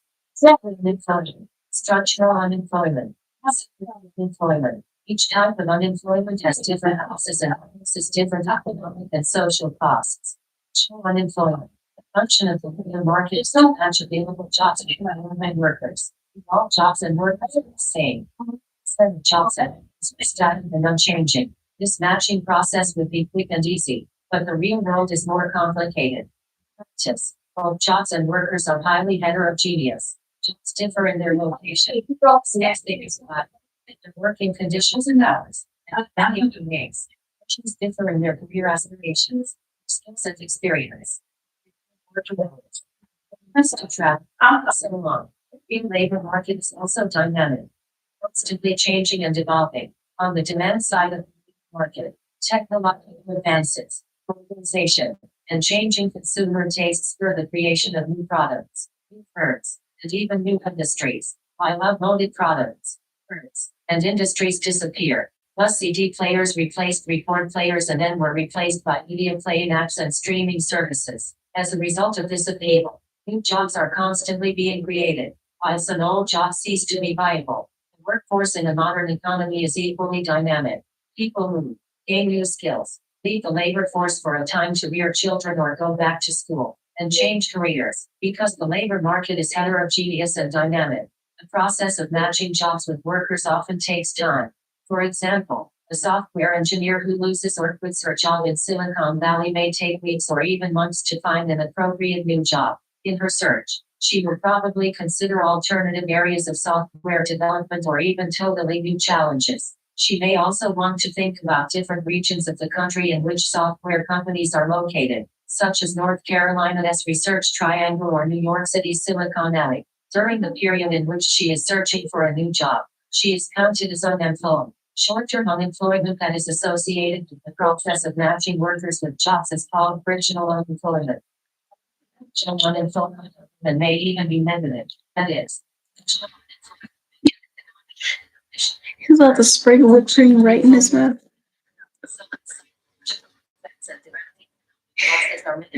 That's a classic. I caught one of Sharif's friends one time, Sharif, my younger brother, I caught one of his friends, Khalil, drinking out of our milk jug. Sitting up trying to build bad habits up in this house.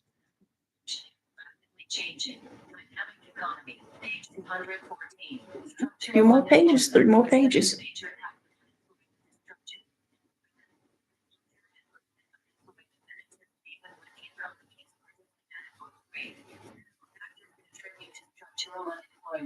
First, the lack of skill, language barriers, or discrimination keeps the workers from finding stable, long-term jobs. Migrant farm workers and unskilled construction workers who find short-term or temporary jobs from time to time, but never stay in one job for very long, fit the definition of chronically unemployed. Second, economic changes sometimes create a long-term mismatch between the skills some workers have and the available jobs. The U.S. steel industry, for example, has declined over the years, while the computer software industry has grown rapidly. Ideally, Steelworkers who lose their jobs would be able to find new jobs in software firms.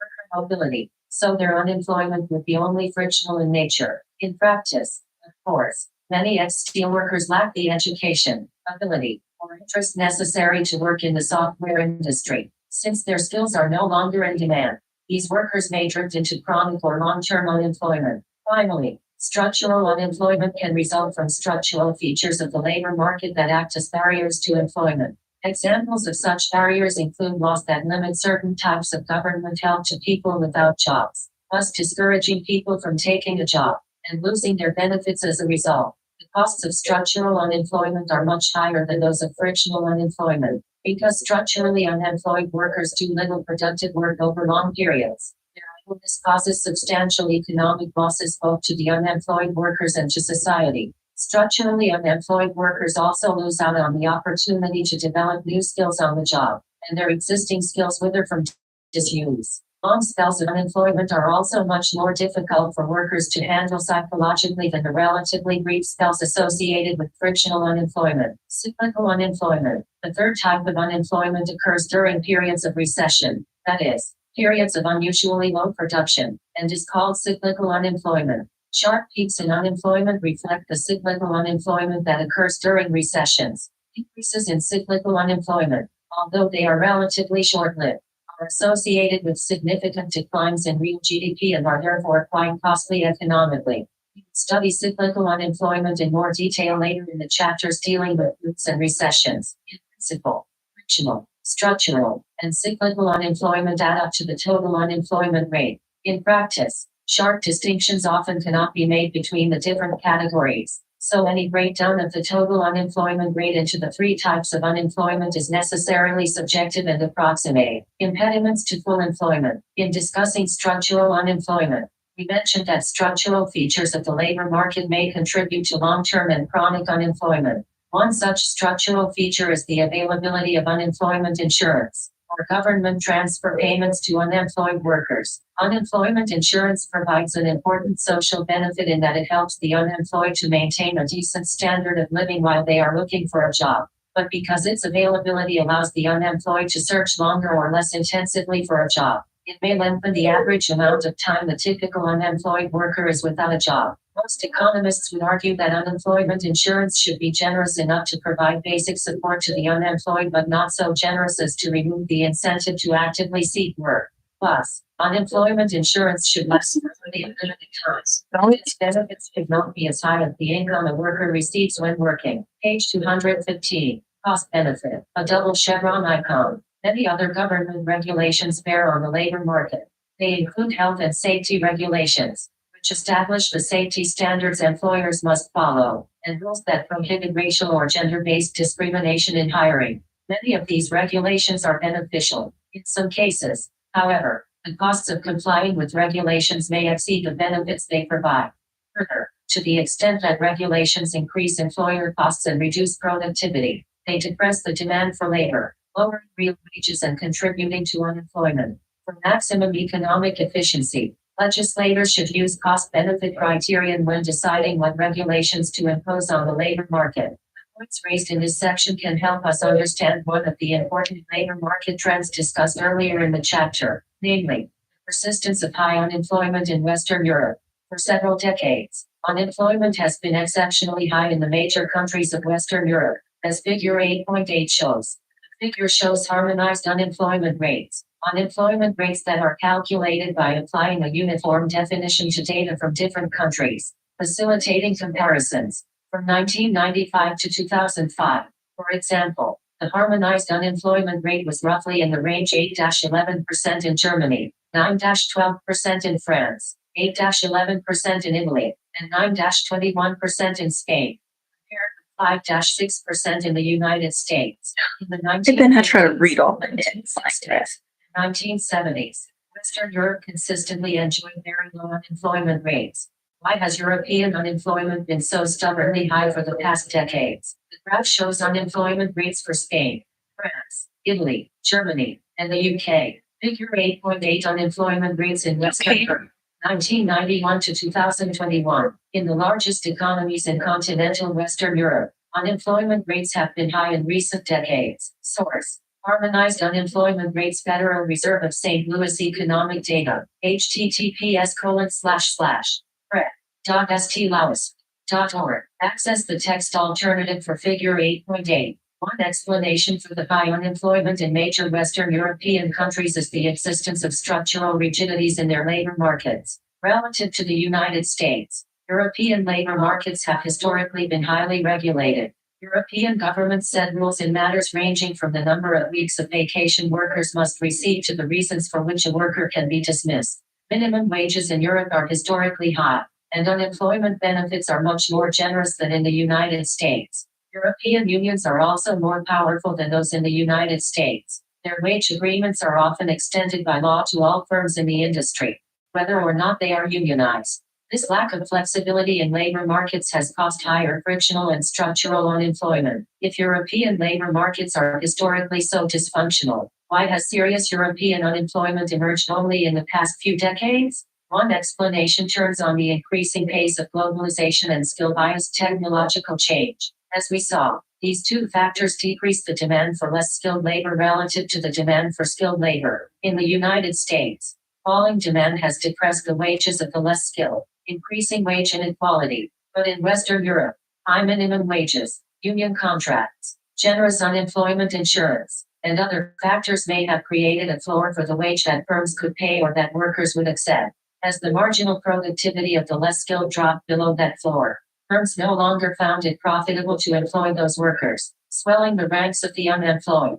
Thus, the combination of labor market rigidity and the declining marginal productivity of low-skilled workers may be responsible for the European unemployment problem. Page 216. Evidence for the idea that inflexible labor markets have contributed to European unemployment comes from the United Kingdom, where the government of Prime Minister Margaret Thatcher instituted a series of reforms beginning in the early 1980s. Britain has since largely deregulated its labor market so that it functions much more like that in the United States. Figure 8.8 shows that unemployment in Britain has gradually declined and is now lower than in other Western European countries. More recently, during 2003 to 2005, Germany enacted a series of labor market reforms, the Hartz reforms, under the government of Chancellor Gerhard Schröder, aimed at increasing the flexibility of Germany's labor markets. The reforms attempted, among other things, to make it easier for employers to hire for short periods and to make it harder for the unemployed to receive generous benefits for long periods. The reforms were controversial, and it is too early for a comprehensive assessment of their long-term impact. That said, as Figure 8.8 shows, the unemployment rate in Germany dropped sharply in the years after the reforms, from 11% in 2005 to around 3.5% since 2017. Setting Germany apart from the rest of continental Europe's large economies. In the aftermath of the global recession following the 2008 financial crisis, countries in southern Europe implemented substantial labor market deregulation, including France, Spain, Italy, Greece, and Portugal. The effects of these reforms will be closely studied by economists for years to come. Labor market reforms like those in Europe are examples of structural policies. Finally, we note that on some metrics, Europe's labor market does better than the US labor market. One example is female participation, where policies like greater support for childcare services make it easier for women in Europe to work in the formal labor market. Such policies, too, are examples of structural policies. Recap: unemployment. Economists distinguish among three broad types of unemployment. Frictional unemployment is the short-term unemployment that is associated with the process of matching workers with jobs. Structural unemployment is the long-term or chronic unemployment that occurs even when the economy is producing at a normal rate. Cyclical unemployment is the extra unemployment that occurs during periods of recession. Frictional unemployment may be economically beneficial, as improved matching of workers and jobs may increase output in the long run. Structural and cyclical unemployment impose heavy economic costs on workers and society, as well as psychological costs on workers and their families. Structural features of the labor market may cause structural unemployment. Examples of such features are unemployment insurance, which allows unemployed workers to search longer or less intensively for a job, and government regulations that impose extra costs on employers. Regulation of the labor market is not necessarily undesirable, but it should be subject to cost-benefit analysis. Heavy labor market regulation and high unionization rates in Western Europe help explain the persistence, until recently, of high unemployment rates in some of those countries. At the same time, regulation that requires, for example, more comprehensive childcare and leave programs, could increase employment, in particular among women. Page 217, summary. For the average person, the most tangible result of economic growth and increasing productivity is the availability of good jobs at good wages. Over the long run, the U.S. economy has, for the most part, delivered on this promise as both real wages and employment have grown strongly. But while growth in employment has generally been rapid, two worrisome trends dot the U.S. labor market. The slowdown since the early 1970s in the growth of real wages and increasing wage inequality. Western Europe has experienced less wage inequality but significantly higher rates of unemployment than the United States. 1. Trends in real wages and employment can be studied using a supply and demand model of the labor market. The productivity of labor and the relative price of workers' output determine the demand for labor. Employers will hire workers only as long as the value of the marginal product of the last worker hired equals or exceeds the wage the firm must pay. Because of diminishing returns to labor, the more workers a firm employs, the less additional product will be obtained by adding yet another worker. The lower the going wage, the more workers will be hired. That is, the demand for labor curve slopes downward. Economic changes that increase the value of labor's marginal product, such as an increase in the relative price of workers' output or an increase in productivity, shift the labor demand curve to the right. Conversely, changes that reduce the value of labor's marginal product shift the labor demand curve to the left. 2. The supply curve for labor shows the number of people willing to work at any given real wage. Since more people will work at a higher real wage, the supply curve is upward sloping. An increase in the working age population, or a social change that promotes labor market participation, like increased acceptance of women in the labor force, will raise labor supply and shift the labor supply curve to the right. 2. Improvements in productivity, which raise the demand for labor, account for the bulk of the increase in U.S. real wages over the last century. The slowdown in real wage growth that has occurred in recent decades is the result of slower growth in labor demand, which was caused in turn by a slowdown in the rate of productivity improvement, and a more rapid growth in labor supply. Rapid growth in labor supply, caused by such factors as immigration and increased labor force participation by women, has until recently also contributed to the continued expansion of employment. Recently, however, overall labor force participation has been decreasing. 3. Two reasons for the increasing wage inequality in the United States are economic globalization and skill-biased technological change. Both have increased the demand for, and hence the real wages of, relatively skilled and educated workers. Attempting to block globalization and technological change is counterproductive. However, since both factors are essential to economic growth and increased productivity, to some extent, the movement of workers from lower paying to higher paying jobs or industries, worker mobility will counteract the trend toward wage inequality. A policy of providing transition aid and training for workers with obsolete skills is a more useful response to the problem. 3. There are 3 broad types of unemployment: frictional, structural, and cyclical. Frictional unemployment is the short-term unemployment associated with the process of matching workers with jobs in a dynamic, heterogeneous labor market. Structural unemployment is the long-term and chronic unemployment that exists even when the economy is producing at a normal rate. It arises from a variety of factors, including language barriers, discrimination, structural features of the labor market. Now, what about this? Just periods those workers have in the available jobs. Cyclical unemployment is the extra unemployment that occurs during periods of recession. The rates of frictional unemployment are low, as it tends to be proven to create more jobs. But structural unemployment, which is often long-term, and cyclical unemployment, which is associated with reductions in real GDP, are relatively more costly. 4. To unemployment in Just repeating. which reduces the incentive to the unemployed to find work quickly, and other government regulations, possibly conferring benefits, the costs of employing workers. The labor market government regulations and union contracts has historically been more of a problem in Western Europe than in the United States, which may account for Europe's high unemployment rates. 4. Key terms: Cyclical unemployment, diminishing returns to labor, frictional unemployment, skill bias. It's a short chapter. It's only like 1, 2, 3, 4, 5, 6 key terms. Technological change, structural unemployment, worker mobility. That's about it. Because after that, it's review questions.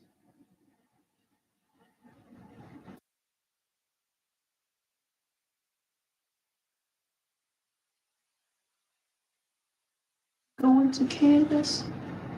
I'm gonna go to her videos. Let's switch to light mode. Modules. And of course, chapter 8.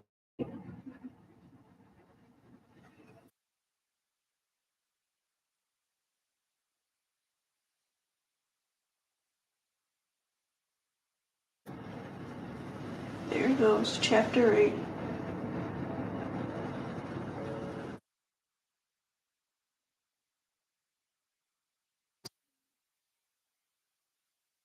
Just two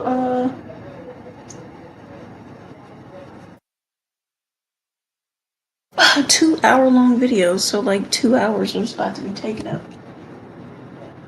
Productivity in the labor market, part 1. Really, I'm gonna watch or listen. I don't expect the purple dress. It's been a long day. Oh, must have been a long lecture.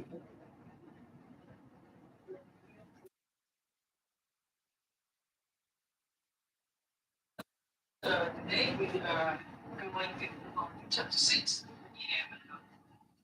Jeez, just trying to make it on the big screen. Hello class, today we are going to chapter 6. Goodness. Economic section. So last time we talked about inflation and going to cover first part of the chapter 6 today on wages and unemployment. I would actually cover the labor market part first, and then the unemployment part second.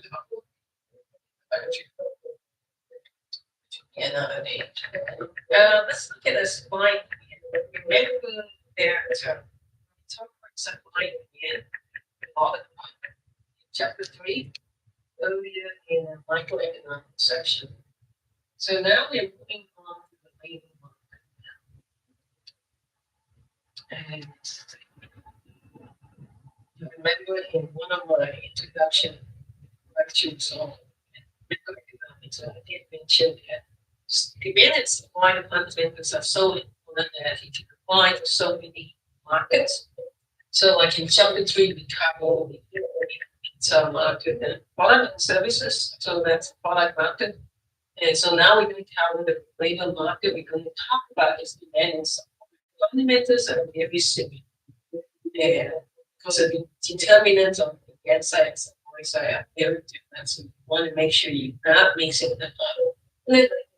Apply the concept of supply and to check the market. So here it is. So first we look at supply side, well, the demand side. The demand of labor. So this is your LE, which is the demand for labor. It depends on two things. This slide right here. Number one, it depends on the productivity of the workers. Number one, so the price of the workers. So what it means. So here's your L, which is a graph, right? And your horizontal axis, and on your axis is always your area. So in this case, wages. Okay, which is the dollar value. And now here employment. You can put numbers on. So this is the kind of thing that you want to take note. When I draw the graph on the whiteboard, I encourage you to do the same by taking them and draw it with me. So the labor market again depends on two things. Number one is productivity. So again, this is on the demand side. You're not getting two companies. We're only talking about the demand side. Number two is on the price side. Okay. Very important. It is about price of output, excuse me, not price of input. So it turns out that later on, right,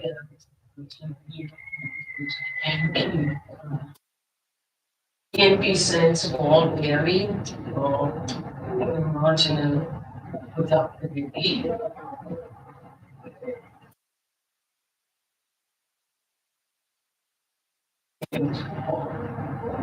Marginal productivity. And which is typically this one. And then your key is rise up. It's down.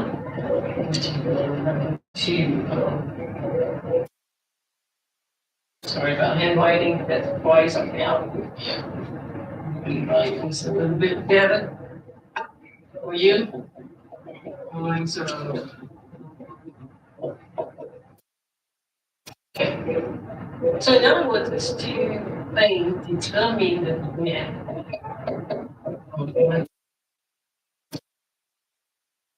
Is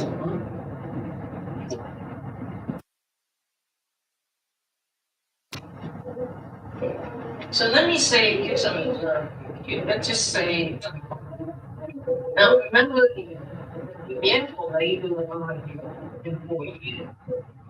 And one wants a services, the work. And we are the work suppliers, I get one who avail ourselves. So if you look at it, right, let's call this point A. And let's say this is 50K, 50,000 per year, something like that. So if it is, say, 50,000 pounds per year that the employees created work, they might have been, say, 7, okay? But if it is low, moving to 48, so let's say this becomes 40K. Okay. Then, it's cheaper now. Excuse me. It's a demand for, sorry. Doesn't make sense. I need to put 60K. Because this is high, yeah. So if it is 60K per year, you have the money workers. In other words, it becomes more expensive for the employees to hire workers. Do you think they will hire more or less workers versus what it was 50K? The answer is less workers. Because, before, if it is 50K, you're willing to hire. You as employers are willing to hire 7 workers. Now it's more expensive, 60K, you have to pay each one per year. So of course you hire less. Okay, so what does it mean? From point A to point B, you could say that, so as wages goes up, the number of workers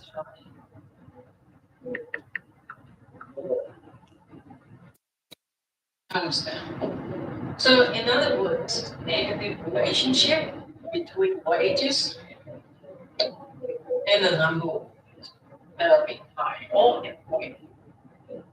And the vice versa, also it's true. You can think about it as if you are, let's not mention it because when we get the supply side, I won't mention it. So for now, just remember the demand side. Okay? And so in other words, nothing has changed. If you look at your fundamentals of demand supply, the income of product is still downward sloping. So just like in the labor market, this is still downward sloping. Okay? So remember once again, meaning here, demand for labor depends on 2 things: how productive the workers are. Number 2, the price of the workers are. You can think about it that way. If workers are more productive, you tend to want to hire more of them. Right? Yeah. So now, if the price of the workers' outputs are more worthy than, say, if you're using computers, the price of computers have gone up, so you want to make more. If you want to make more computers, you have to hire more workers. Okay. So, and so that means everything is shared. Labor demand could shift either one or two factors, or it could be a combination of two, but make it simple, one at a time. So again, what I'm trying to say here is make sure you know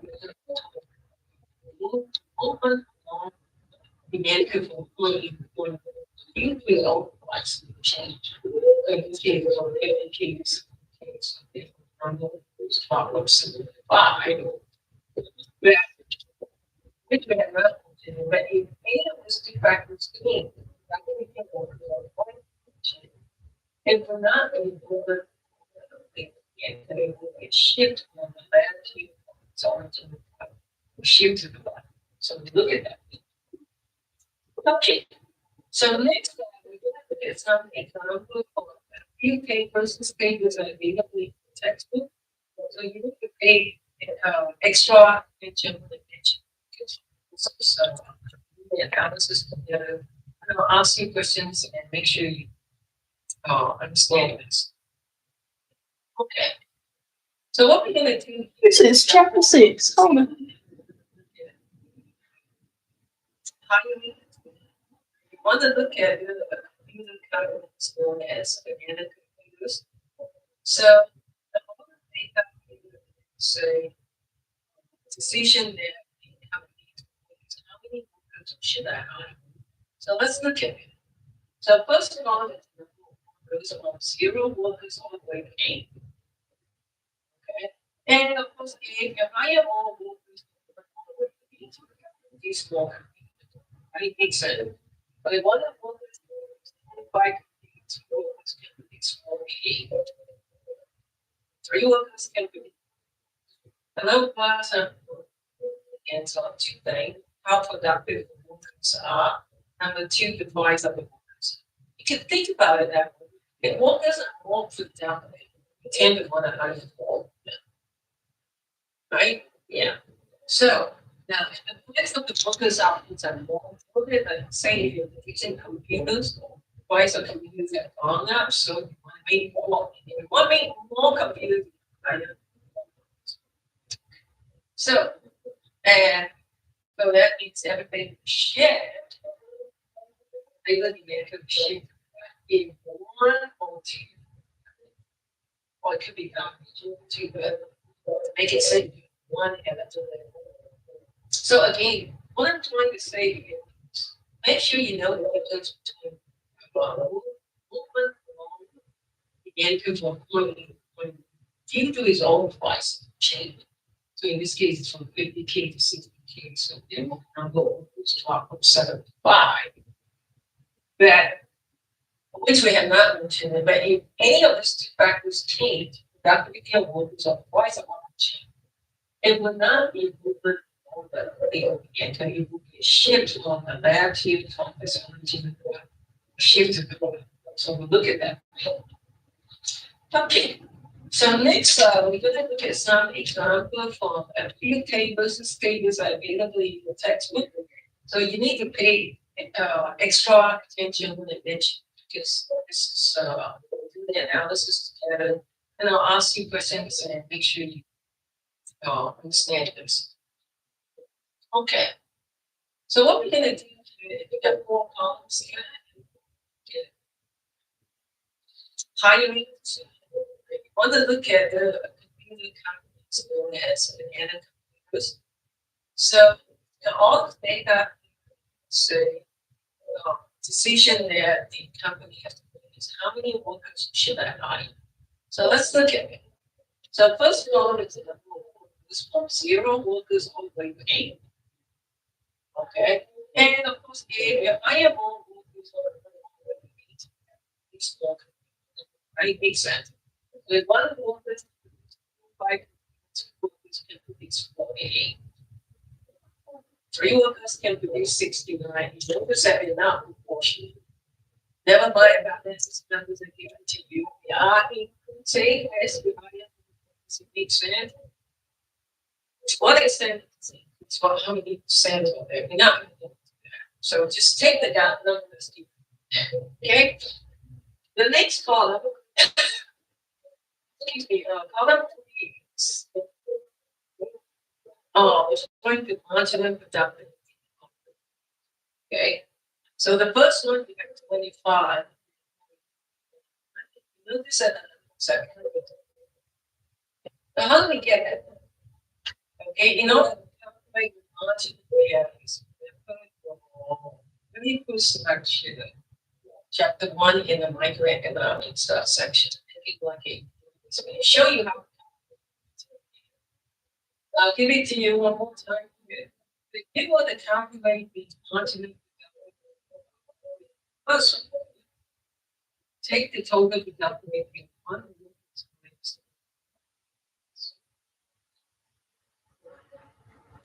Well, in this case, total productivity will be higher.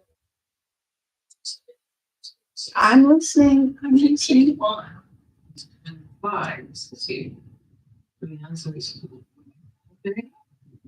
So because total productivity hiring to okay. So in fact, you notice that 25 should be between 1 and 2.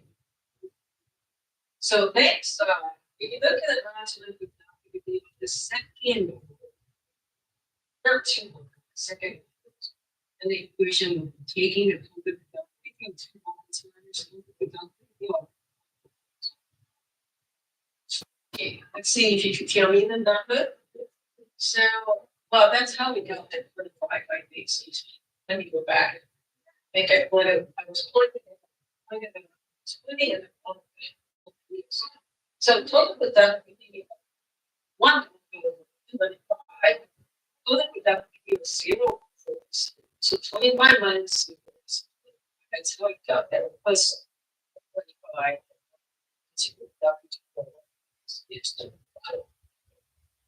So you notice that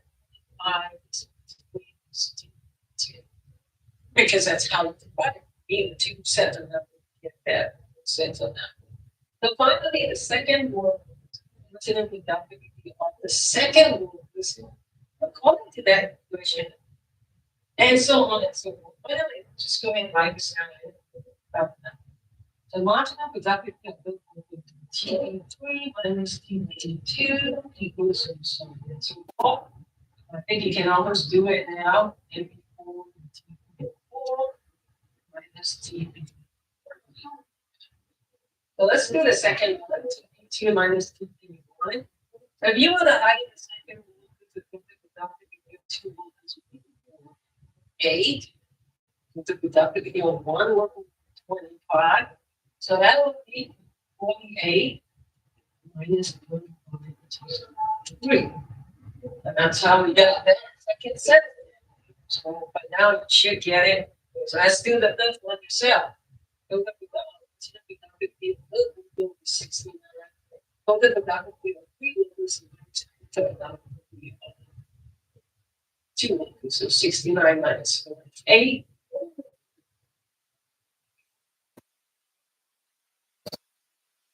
Okay, so the last one, I mean, you can go on and on.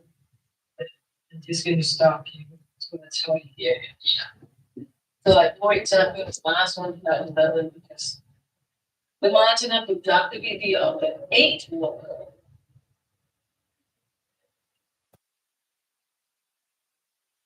6, 7, 8. So, marginal productivity of an 8 workers is divided by taking the total productivity of 8 workers, which is 144 minus the total productivity of 7. And then 44 minus 733 gives you 11. That's how you get it. I'm skipping some of them, but I think you get it. If you always go back, right? Maybe things so you can see that. Yeah. So now the last column is the VMP, the so-called value of the marginal done with it is calculate the weekly situation. The road that need it now. Be able to use the end. So the value of the marginal is taken is to take marginal productivity of each level times the price of the output. So the price of the output is given as price of the computer, because this is what the workers are producing. The inputs are the workers, the outputs are the computers, because that's what they do, they produce computers. Okay, so you take the price of the computer, which is 3,000 per computer. I know that's kind of expensive, but that was back in year 2000. That's probably a mainframe computer. So 3,000, take 3,000 times 25, you get 75,000. Take 3,000 times. Is this an ad?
Goodness, it's been 2 hours. It's loading.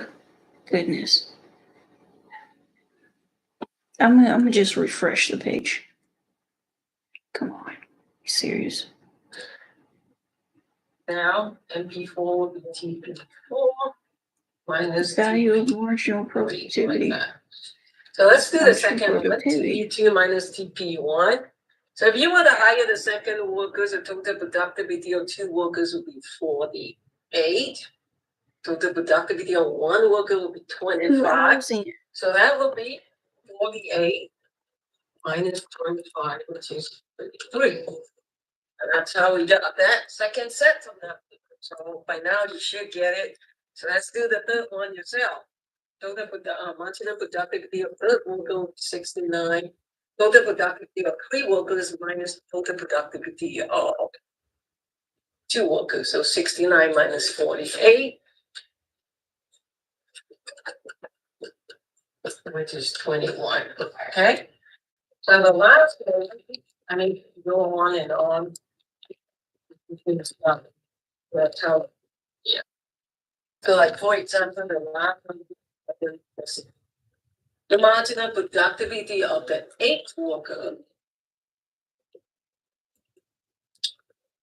2, 3, 4, 5, 7, 8. Right, by taking total productivity of 8 workers, which is 144 minus the total productivity of 7 workers, and then 44 minus 133 gives you 11. That's how you get it. So I was keeping some of them, but I think you get the idea. The rest, go back, right? The tape so you can see it. Yeah. So now the last column, the VMP, the so-called value of the marginal productivity.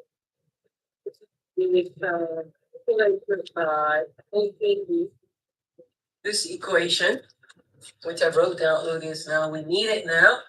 VMP equals an MP times. So the value of the marginal productivity really is to take marginal productivity of each level times the price of the output. So the price of the output is given as the price of the computer, because this is what the workers are producing. The inputs are the workers, the outputs are the computers, because that's what they do. They produce computers. Okay, so you would take the price of the computer, which is 3,000 per computer. I know that's kind of expensive, but that was back in year 2000. It's probably the mainframe computer. So 3,000, take 3,000 times 25, you get 75,000. 3,000 times 23, get 69,000, and so on and so forth. So the last one, take 3,000 times 11, you get 33,000. 33K. Okay, so you derive that last column by taking 3,000 multiplied by each set of numbers at each level of difference of value. Learn that in the last step. And so far, so good. So what else? What 2 points? The first point is that marginal productivity decreases. Think about all the different more work. Something known as a law of diminishing which I trying to remember to cover it in the microeconomic, because this section is more like the microeconomic. Only dealing with the macroeconomic section of the course. So here you have this equation, value of the marginal productivity, times marginal productivity, which is the same as this equation we see. Okay, so far so good. Yeah. So we haven't talked about just lay out all the numbers and then say, okay, the next thing we want to do is remember a decision making here is for the banana company, computers company to decide how many workers should they hire. So what is the optimal number of workers they should hire? How will they solve this problem? So they have to use something called hiring rule. Hope you can see the PowerPoint slides here. So a hiring rule say we will hire up to the point where the value of the marginal productivity of the workers is greater than their wages. I don't know if you get it, but let me go ahead and write this down right here in blue. So our hiring rule says that you will hire if the value of the marginal productivity is greater than or equal to, I think the equal sign should be there, but that's okay. You could read this and take notes. Like this. So this is sort of saying, we talk about, is it worth it to hire another worker? How do you measure the worthiness of the workers? What is worth it? One way to measure is look at their wages, and look at how much, what is their productivity, their marginal productivity. Is it higher than their wages? If it is higher than their wages, yes, it's worth it, we should hire them. But if the BMP, marginal productivity, is below the wages, you say, it's not quite worth it, so maybe we shouldn't hire. So the last unit we should hire is when they are equal. So that's a benchmark fee. So using this particular benchmark here, where BMP is greater than or equal to wages, we can now solve the problem. The decision making. How many workers should we hire? So this is what we do. You can see there's two lines here. It says we're making two assumptions. Should have bought Economics is pajama about making pants. So assumptions a cold. lot of time. So the first assumption we make is what if That's why I bought the the wages BJ is 60,000? How many workers would you hire? So what you do is you say the weight, the W is 60. Let me go ahead and write this down. So if it's 60K, you want to make sure that if you feel this law must be greater than wages. So you look at all this number, is 60K greater than, excuse me, yeah. The wages is, whoops, got it wrong. The wages is on the right hand side. So this is your 60K. So if the 60K, you want to hire, how many would you hire? So you look at this number here. So all this are above 60K, right? Keep going up, and about this one. So everything so far so good because all this BMP after this point are higher than 60K. Well, when you get to this 63K, you say, whoops, this is where I should stop because then it no longer. So if you stop somewhere here, you go back and count. So then that's 3 workers. So then you hire 3 workers. Now, what if it is low? Remember we say earlier, if it is low, you will hire more because it's cheaper for the firm to hire more workers. So if I erase this, if it is 50K, so actually I'm going to change this number here. 60K, we will hire 3 workers. I'm going to put 3. I'm going to use the same number as this. So if it is 50K, how many would you hire? That one I don't know. So if it is 50K now, you go back and say, yeah, this is okay. Well, no, actually, this is not okay. You stop right here because 50 is between 45 to 51. So you stop right here, you go back and count 1, 2, 3, 4, 5. So you will end up hiring 5 workers if it is 50K. It's cheaper to hire more. So this is a case where you actually reverse from 3 to 5 workers. Right. So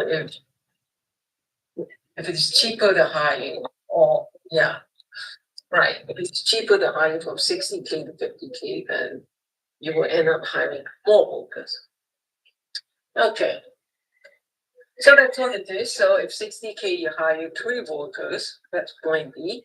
And if it is 50K, you hire 5 workers. So it's moving from, well, I should say, then this becomes a point A, it becomes a point B. So it moves this direction, point A to point B.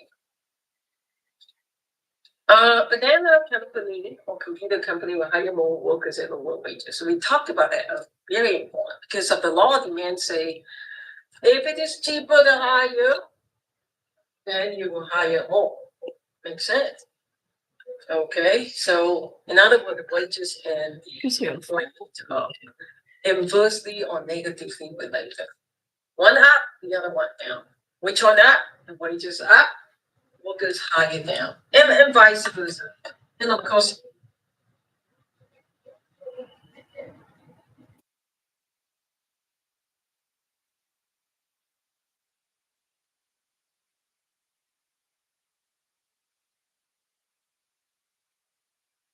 I'm gonna just look at it and it's like, what is it?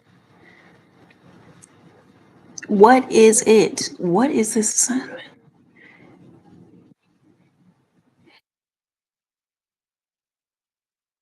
Did I draw it out?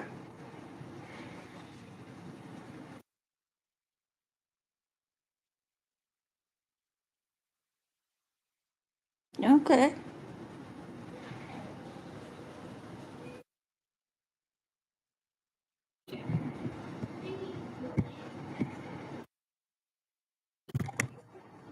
Hey, baby, what's your sign? I'm a Gemini.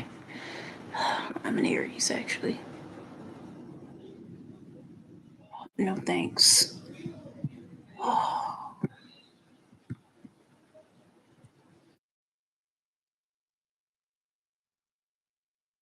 Goodness.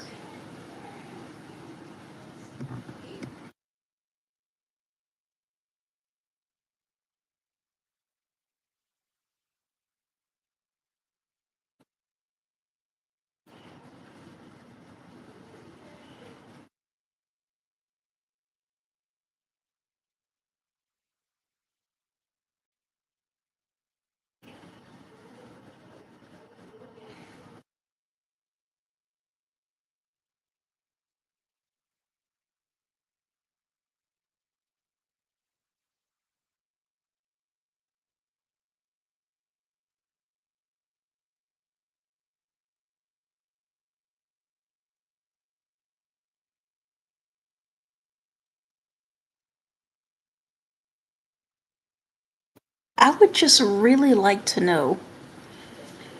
I would just like to be given an example. It's like, hey, what kind of graph are you looking for? Are you just looking for like a regular line graph, or are you looking for the one with details with the dotted lines and saying A to B or S to S1, D to D1? Like, what's going on?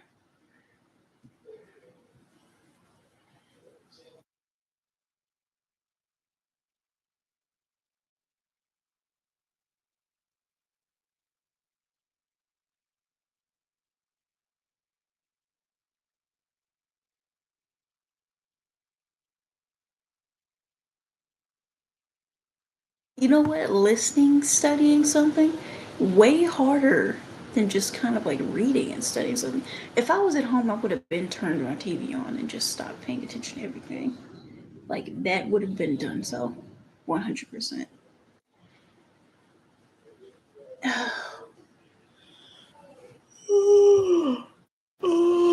Cyclical unemployment. I forgot all about making notes in the book. That was how a big part of how I passed it last time with my ethics class.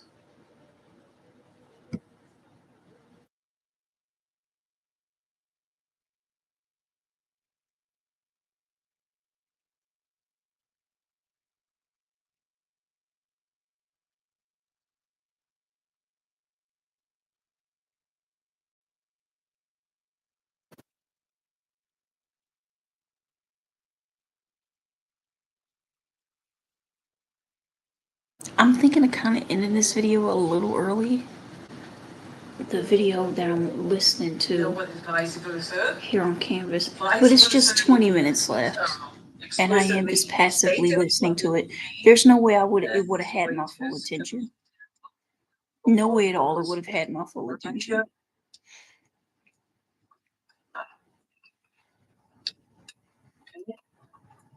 So, which is the case right here.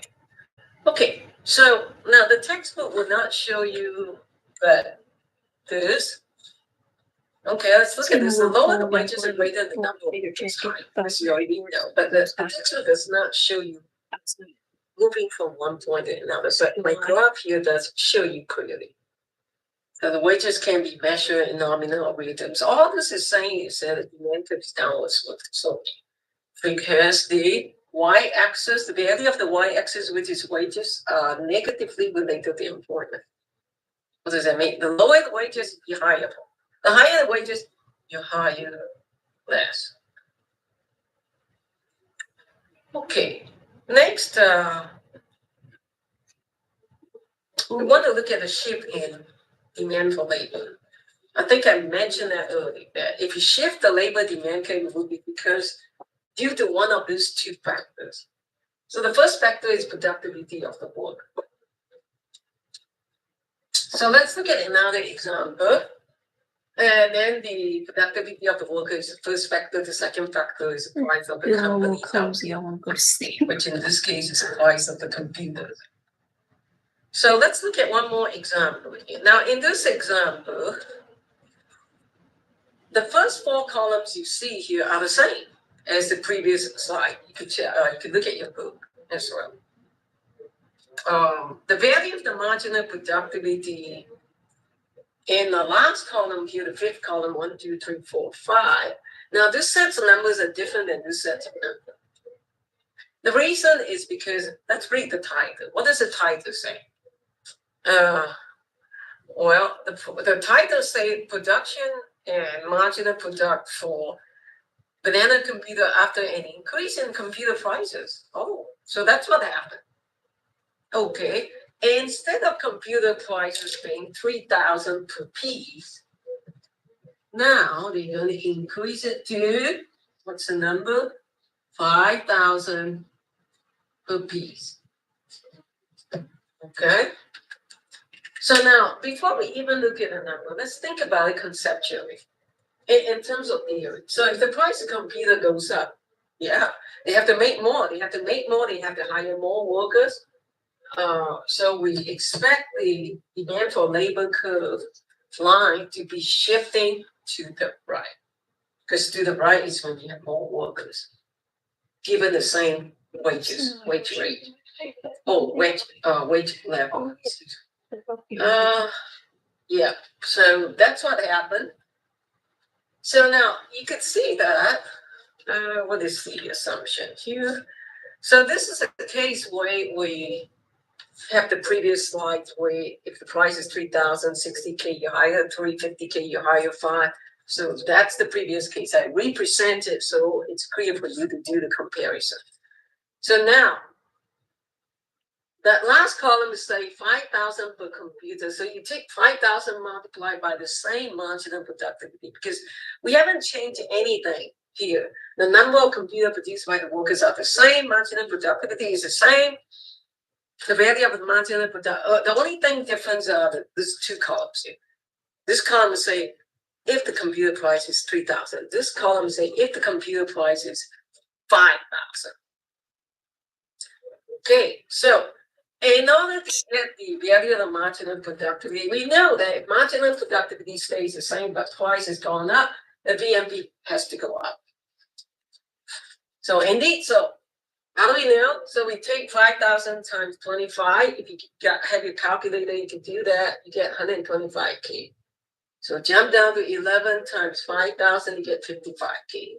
So in other words, you derive another set some number for that last column here. And if you look at it, everything is higher than what's in the same amount of workers you hire, same marginal productivity, but the price of computer has gone up. So this number consistently are higher than this number, 75K, 45K, 65K. So that's the observation you make. Okay, so how many workers would you hire now if the computer price had gone up? You expect to be higher throughout everywhere.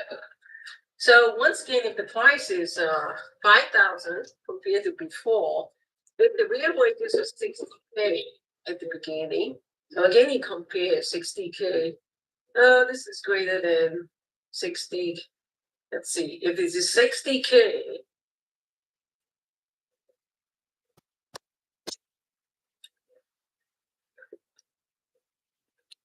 if the wage rate is 60K, is anything higher than that?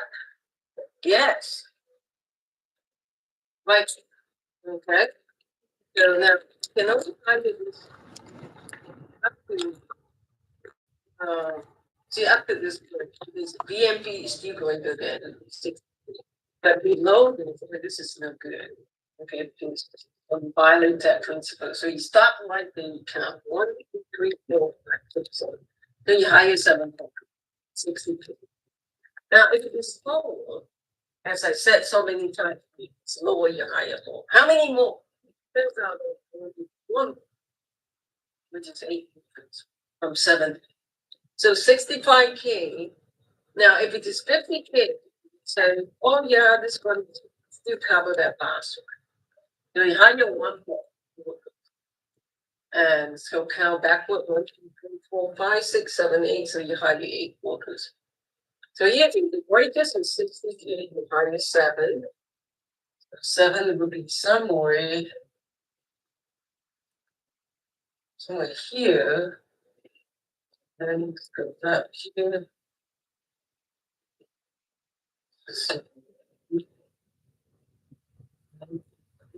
Something.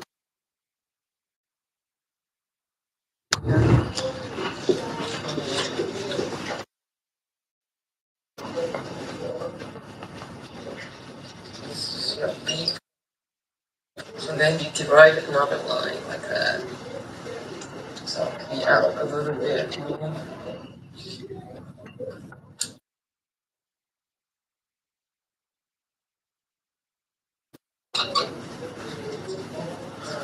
So you got 2 points here. If it's 60K, you hire 7. If it's 50K, you hire 8. So 2 points we call A prime and B prime, and then join these two together. So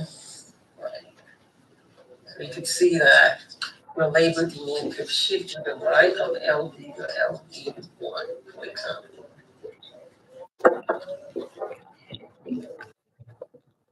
Okay?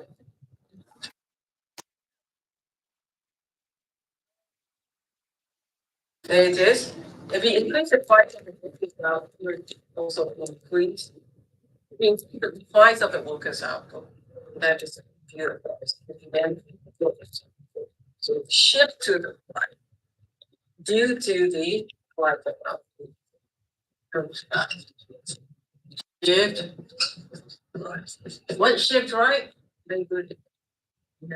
Specific. Yeah. Okay, now there's one more factor we have not talked about, the productivity of the workers. We also have to analyze it. In order to do that, so let's look at another example. So this will be another table in your textbook now. If you look at it, this is the number of workers. This is computer produced per year. Notice that this time the worker is more productive now. Look at this first, one worker can now produce 37.5 computers instead of 25 computers. Hey, he's more productive now. Because we make that assumption, say 50% increase in productivity for all the workers. Okay, the price remains the same. The computer, we go back to 3,000, the benchmark case, and now we recalculate everything.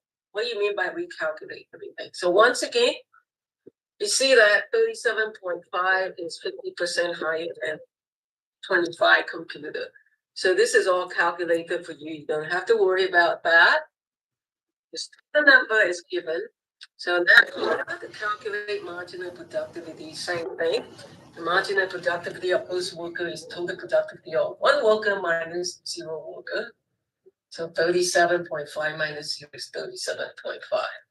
So how do you get 34.5? You take 72, which is a marginal productivity of the second worker, is derived by taking the total productivity of 2 workers, which is 72, minus total productivity of 1 worker. So 72 minus 37.5 should give you 34.5.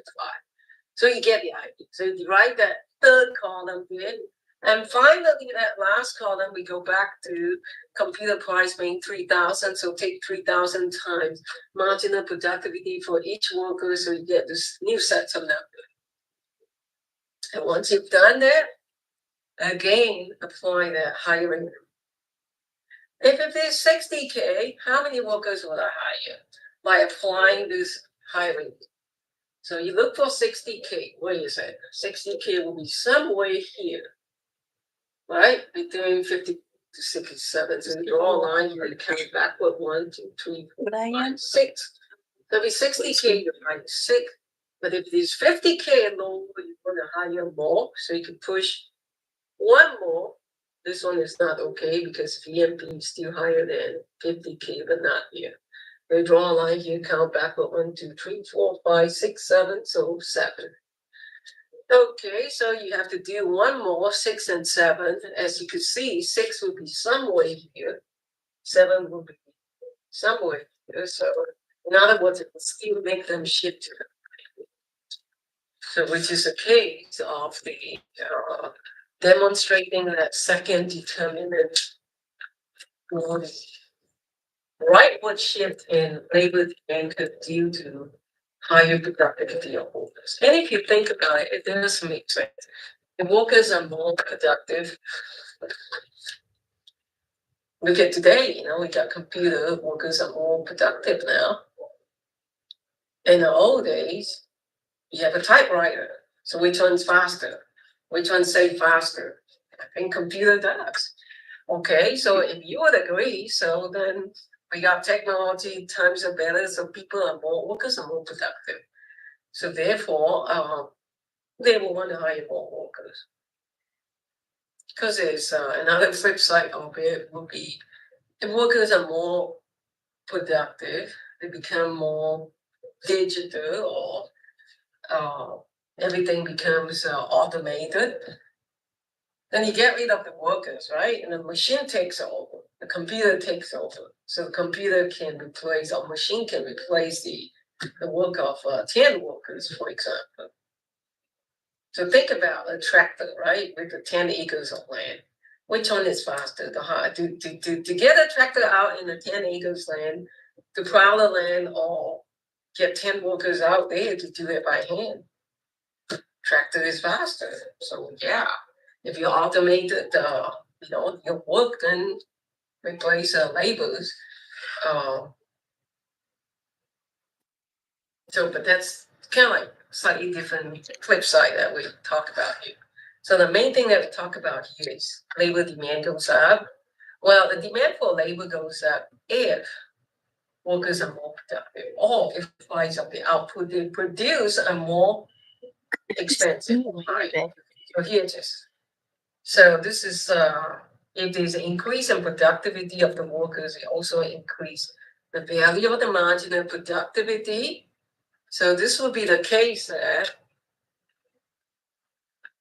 case 2, right? Marginal productivity goes Good, up. saying got to write The now. price of the Boy, this computer remains the same.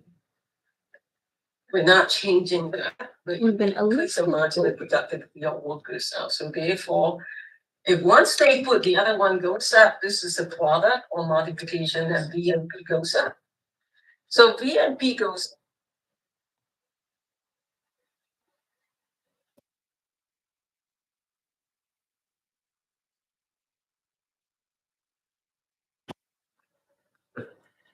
The labor market, workers' wages, and unemployment.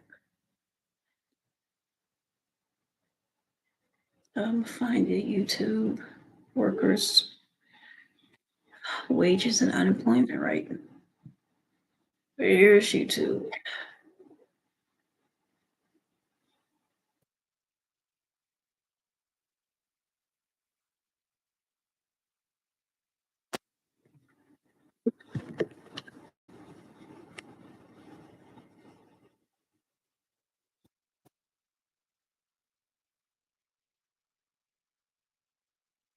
The labor market, workers' wages, and unemployment.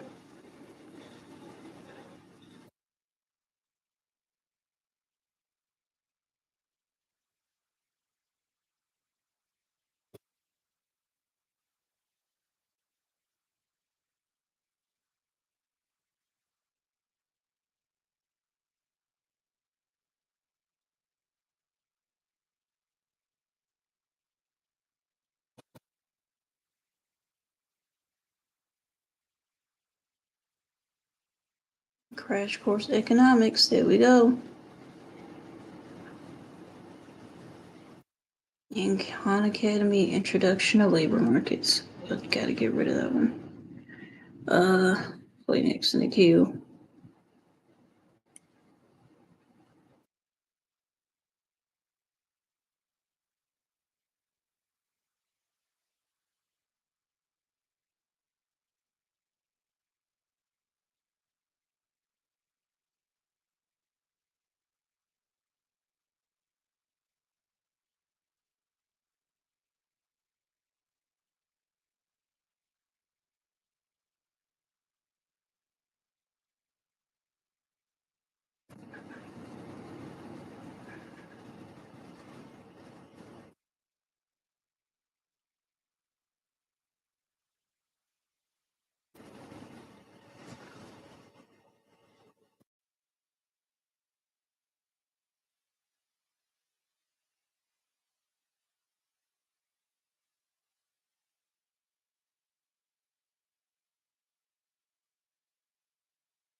was like, feel free to infringe on some of my time. Like, what the hell? He said she has one of those laughs that shoulder both rows 18. Would I seem, does it seem more friendly to laugh with both rows of your teeth? Just a random but. That looks so fake. It looks like that girl grabbing a piece of candy going, ah ha ha. Yeah. That's what that looked like.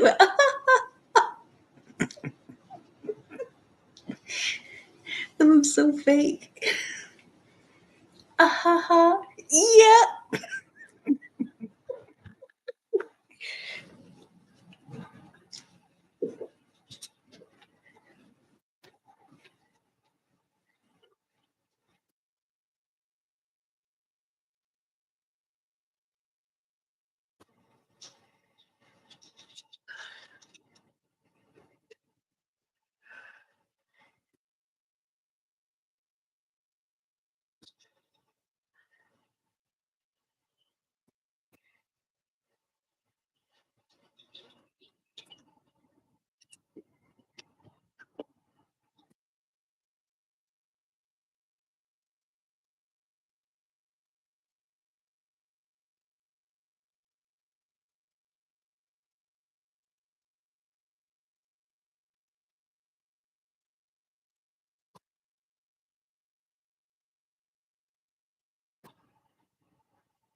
In church way.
I always wanted to see people who would not know anybody in the room. And it was the like this.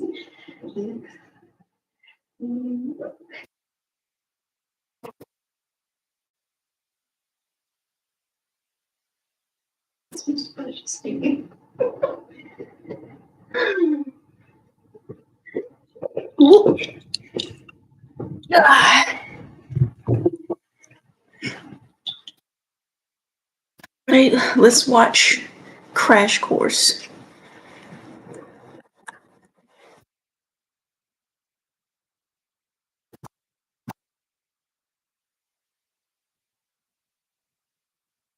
Now let's watch Crash Course since my attention span is fading. Make sure I get this.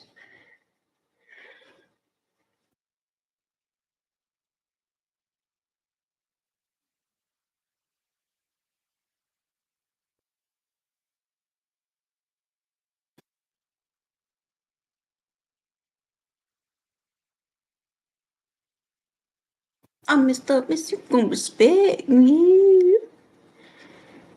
Miss Thugnificence. All of this thugnificence.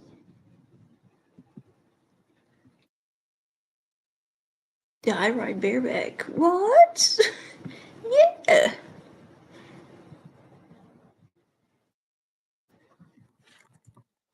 That horse girl show.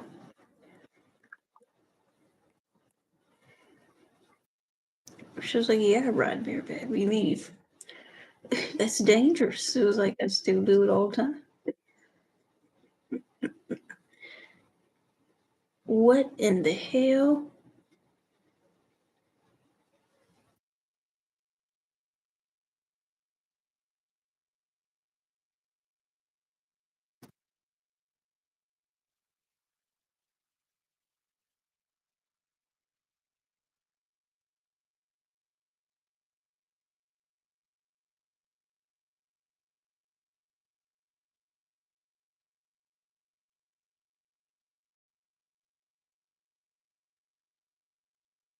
Wage on the y-axis, labor quantity on the x-axis.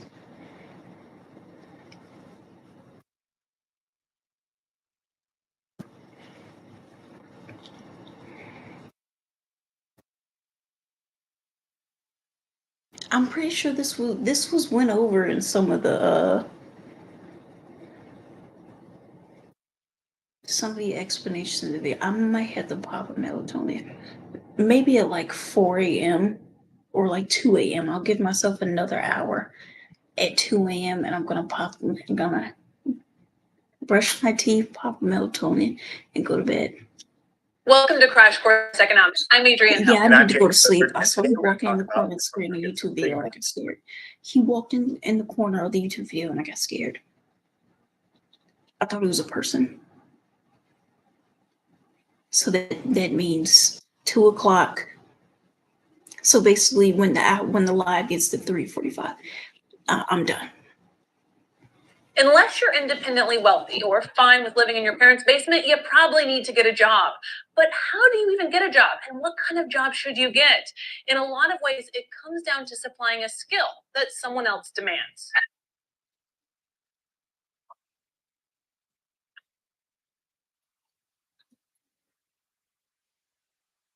This is Cristiano Ronaldo. He makes about $20 million a year playing soccer or football, depending on where you live.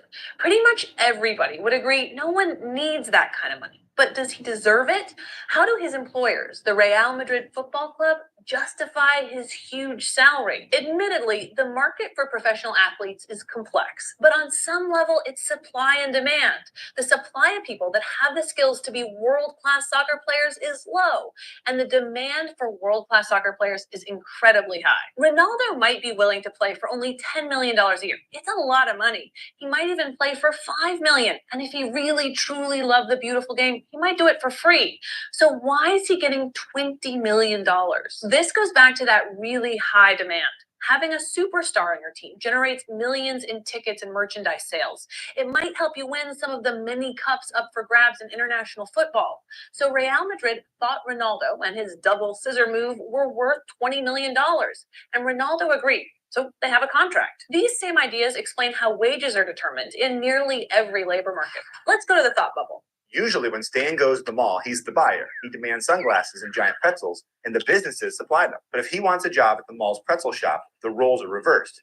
Since he supplies labor, he's now the seller, and the pretzel shop owner becomes the buyer, a buyer of labor. Now that's when wage negotiation ensues. Stan could insist on a wage of $25 an hour for his pretzel skills, but the owner will point out that they can easily hire other people for much less. The owner could offer Stan a wage of only $1 per hour, but Stan would point out that he could easily get paid more at the froyo shop. In the end, they agree on a wage that makes each of them better off. The owner gets some help around the store, and Stan earns money so he can buy even cooler sunglasses. Economists call this voluntary exchange. The supply of labor depends on the number of people that are qualified to do the job. So Stan would love to get paid more, but since warming up pretzels doesn't require extensive skills, the supply of capable workers is high, and consequently, the wage is relatively low. But that doesn't mean Stan's going to work for peanuts. The wage offered has to cover his opportunity cost. the value of his lost free time, and the money he could be making doing something else. The demand for labor depends on the demand for the products a business sells. Economists call this derived demand. If pretzel demand is booming, then store owners are going to want more pretzel makers. If other stores also need more employees, demand for workers will increase and drive up wages. Thanks, Thought Bubble. Supply and demand explain why wages are different for different professions. Engineers are in high demand because they produce the products that many consumers want, and their supply is limited because the training for these jobs is pretty difficult. Social workers and historians aren't paid as much, even though their work is important, because demand is relatively low and supply is relatively high. It's not rocket science. Supply and demand explain a lot, but there are several reasons why wages in a labor market don't end up at a competitive equilibrium. Sometimes workers get paid less not because they have different skill levels, but because of their race, ethnic origin, sex, age, or other characteristics. This is called wage discrimination. Wages might also be unfairly low when a labor market is a monopsony, when there's only one company hiring and workers are relatively immobile. When you're the only employer, workers have to take what you offer or they're out of luck. Take the NCAA, the organization that regulates college athletics in the US.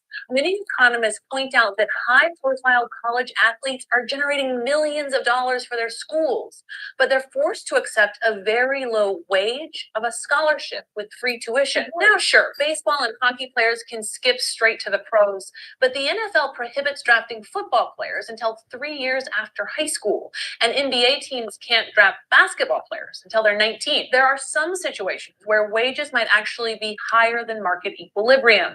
For example, some employers might voluntarily offer higher than normal wages to increase worker productivity and retention. Economists call this efficiency wages. Henry Ford doubled the wages of assembly line workers in 1914 to keep them from seeking jobs elsewhere, and this still goes on today. You may not be completely happy with your job, but if it offers way more than what everyone else is paying, you're less likely to quit. Unions can also drive up wages. A union is an organization that advances the collective interests of employees and strives to improve working conditions and increase wages. They do this through collective bargaining. Representatives for the workers negotiate with employers, and if their demands aren't met, workers go on strike and stop production altogether.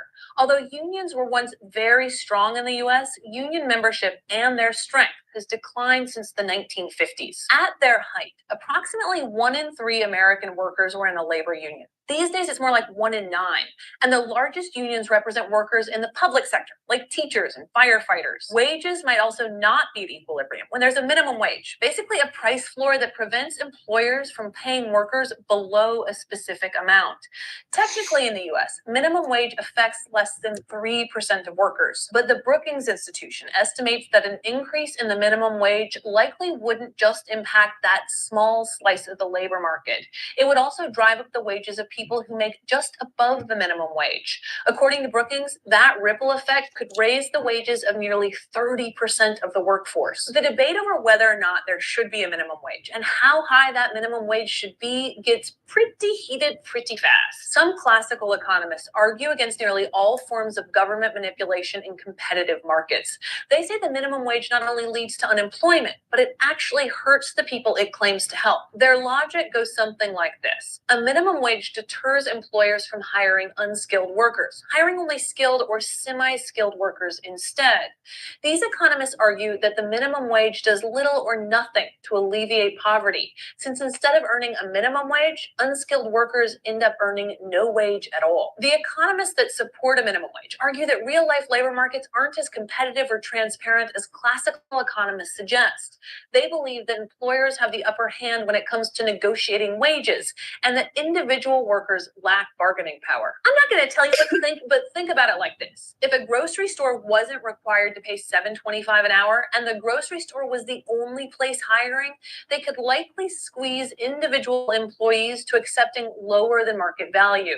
In this interpretation, minimum wage isn't interfering with competitive markets as much as it's correcting a market failure. Remember over antitrust laws that prevent powerful monopolies from charging higher prices, economists that support minimum wage laws say they prevent employers from using their power to exploit workers. The economists who are entirely opposed to minimum wage laws are losing the policy battle. Most countries around the world have minimum wage laws, and many of those countries without them have de facto minimum wages set by collective bargaining agreements. But even among economists who support some sort of minimum wage, there's disagreement over how high that minimum wage should be and what raising the minimum wage might do to the economy. Consider the US. The current federal minimum wage is $7.25 an hour. In 2014, 600 economists, including 7 Nobel Prize winners, signed a letter arguing that the minimum wage should be increased to $10.10 an hour. They argued that raising the minimum wage could have a small benefit to the economy. Workers with their newly increased wages would spend more. This would increase demand and perhaps help stimulate employment. But some of those same economists balked when it came to the question of raising the minimum wage to $15 an hour. They argue that even if a $15 an hour minimum wage might make sense in an expensive city like Los Angeles or New York, where the median income is relatively high, it could have a significant negative effect on employment in a city or town where incomes are lower. If economics was a pure science, we could just test these ideas under controlled circumstances. We could have one state set a significantly higher minimum wage than its neighbor and see what happens. It turns out that happened in 1992. And economists David Card and Alan Kruger studied it. New Jersey raised its minimum wage from $4.25 to $5.05, while Pennsylvania kept theirs at $4.25. The economists surveyed large fast food chains along the state's shared border and found that workers didn't get fired. In fact, employment in New Jersey actually increased, but it's far from settled. There have also been studies that indicate raising the minimum wage does increase unemployment. A relatively recent survey of economists by the University of Chicago found that a small majority think raising the minimum wage to $9 an hour would make it noticeably harder for poor people to get work. But, and this is where it gets interesting, a slim majority also thought that this increase unemployment circumstances. We could have one state set a significantly higher minimum wage than its neighbor and see what happens. It turns out that happened in 1992. And economists David Card and Alan Kruger studied it. New Jersey raised its minimum wage from $4.25 to $5.05, while Pennsylvania kept theirs at $4.25. The economists surveyed large fast food chains along the state's shared border and found that workers didn't get fired. In fact, employment in New Jersey actually increased, but it's far from settled. There have also been studies that indicate raising the minimum wage does increase unemployment. A relatively recent survey of economists by the University of Chicago found that a small majority think raising the minimum wage to $9 an hour would make it noticeably harder for poor people to get work. But, and this is where it gets interesting, a slim majority also thought the increase would be worthwhile because the benefits to people who could find jobs at $9 an hour would outweigh the negative effect on overall employment. Very few economists argue that a higher minimum wage will end poverty, but some argue that it could reduce poverty. The minimum wage doesn't exist in a vacuum. Policies that fight poverty should also focus on providing education and skills. Those skills are what the labor market values. It's those skills that are in short supply and high demand and will command higher wages. So while you're waiting for economists to figure all this out, you might want to learn a new skill. Practice your double scissor and maybe take Ronaldo's job. Thanks for watching Crash Course Economics, which is made with the help of all of these awesome people. You can help keep Crash Course free for everyone forever by supporting the show at Patreon. Patreon is a voluntary subscription service where you can help support the show by giving a monthly contribution. Thanks for watching DFTBA.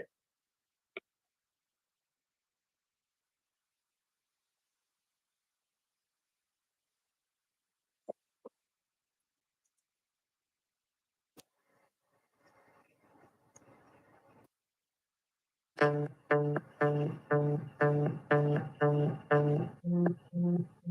we go.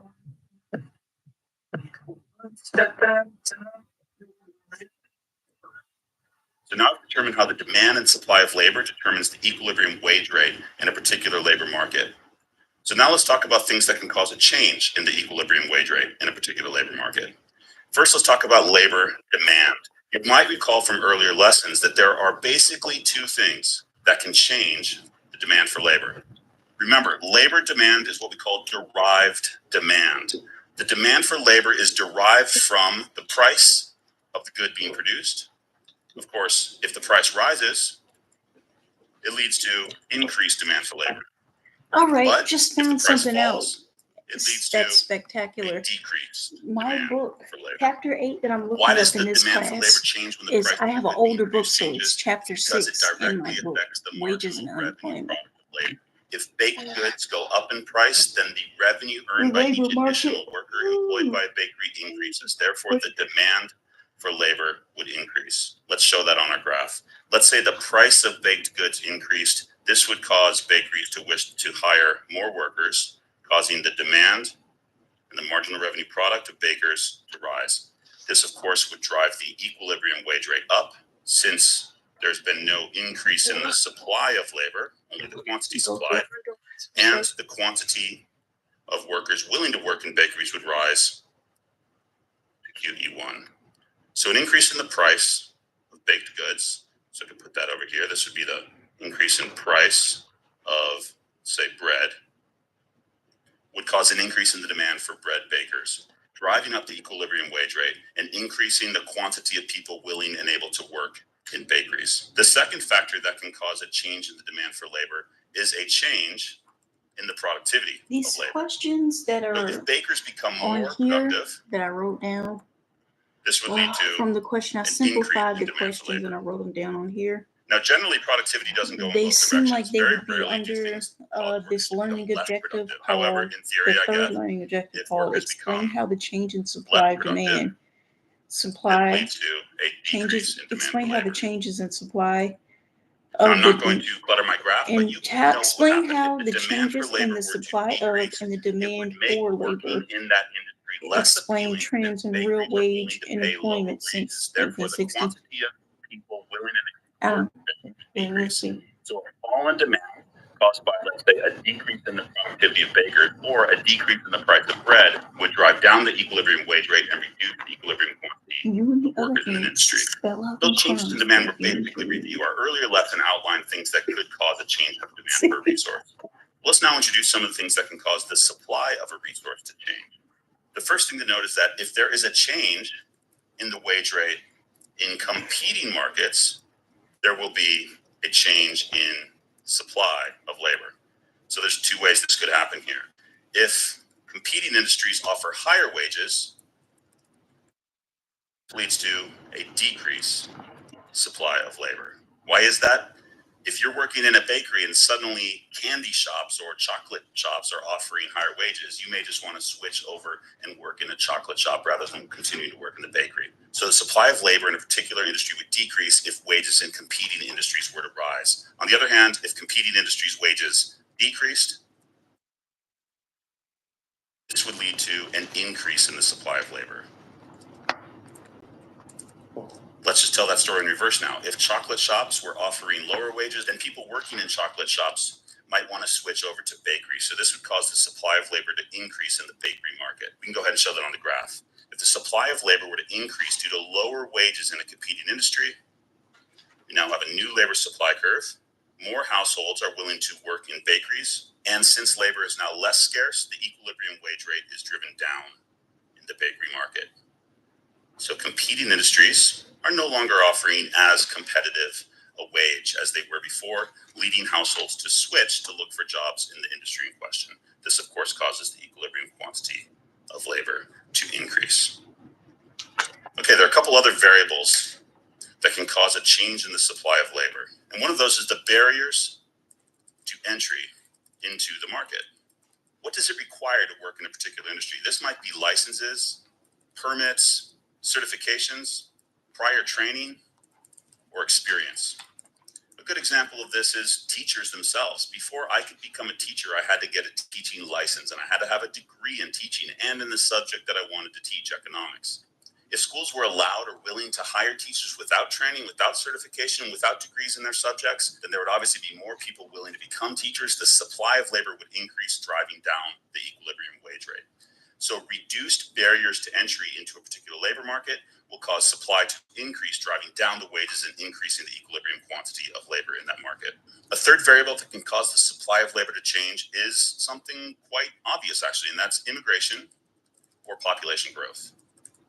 If there are simply more people looking for jobs, then obviously supply of labor increases, driving down the equilibrium wage rate and increasing the equilibrium quantity of labor.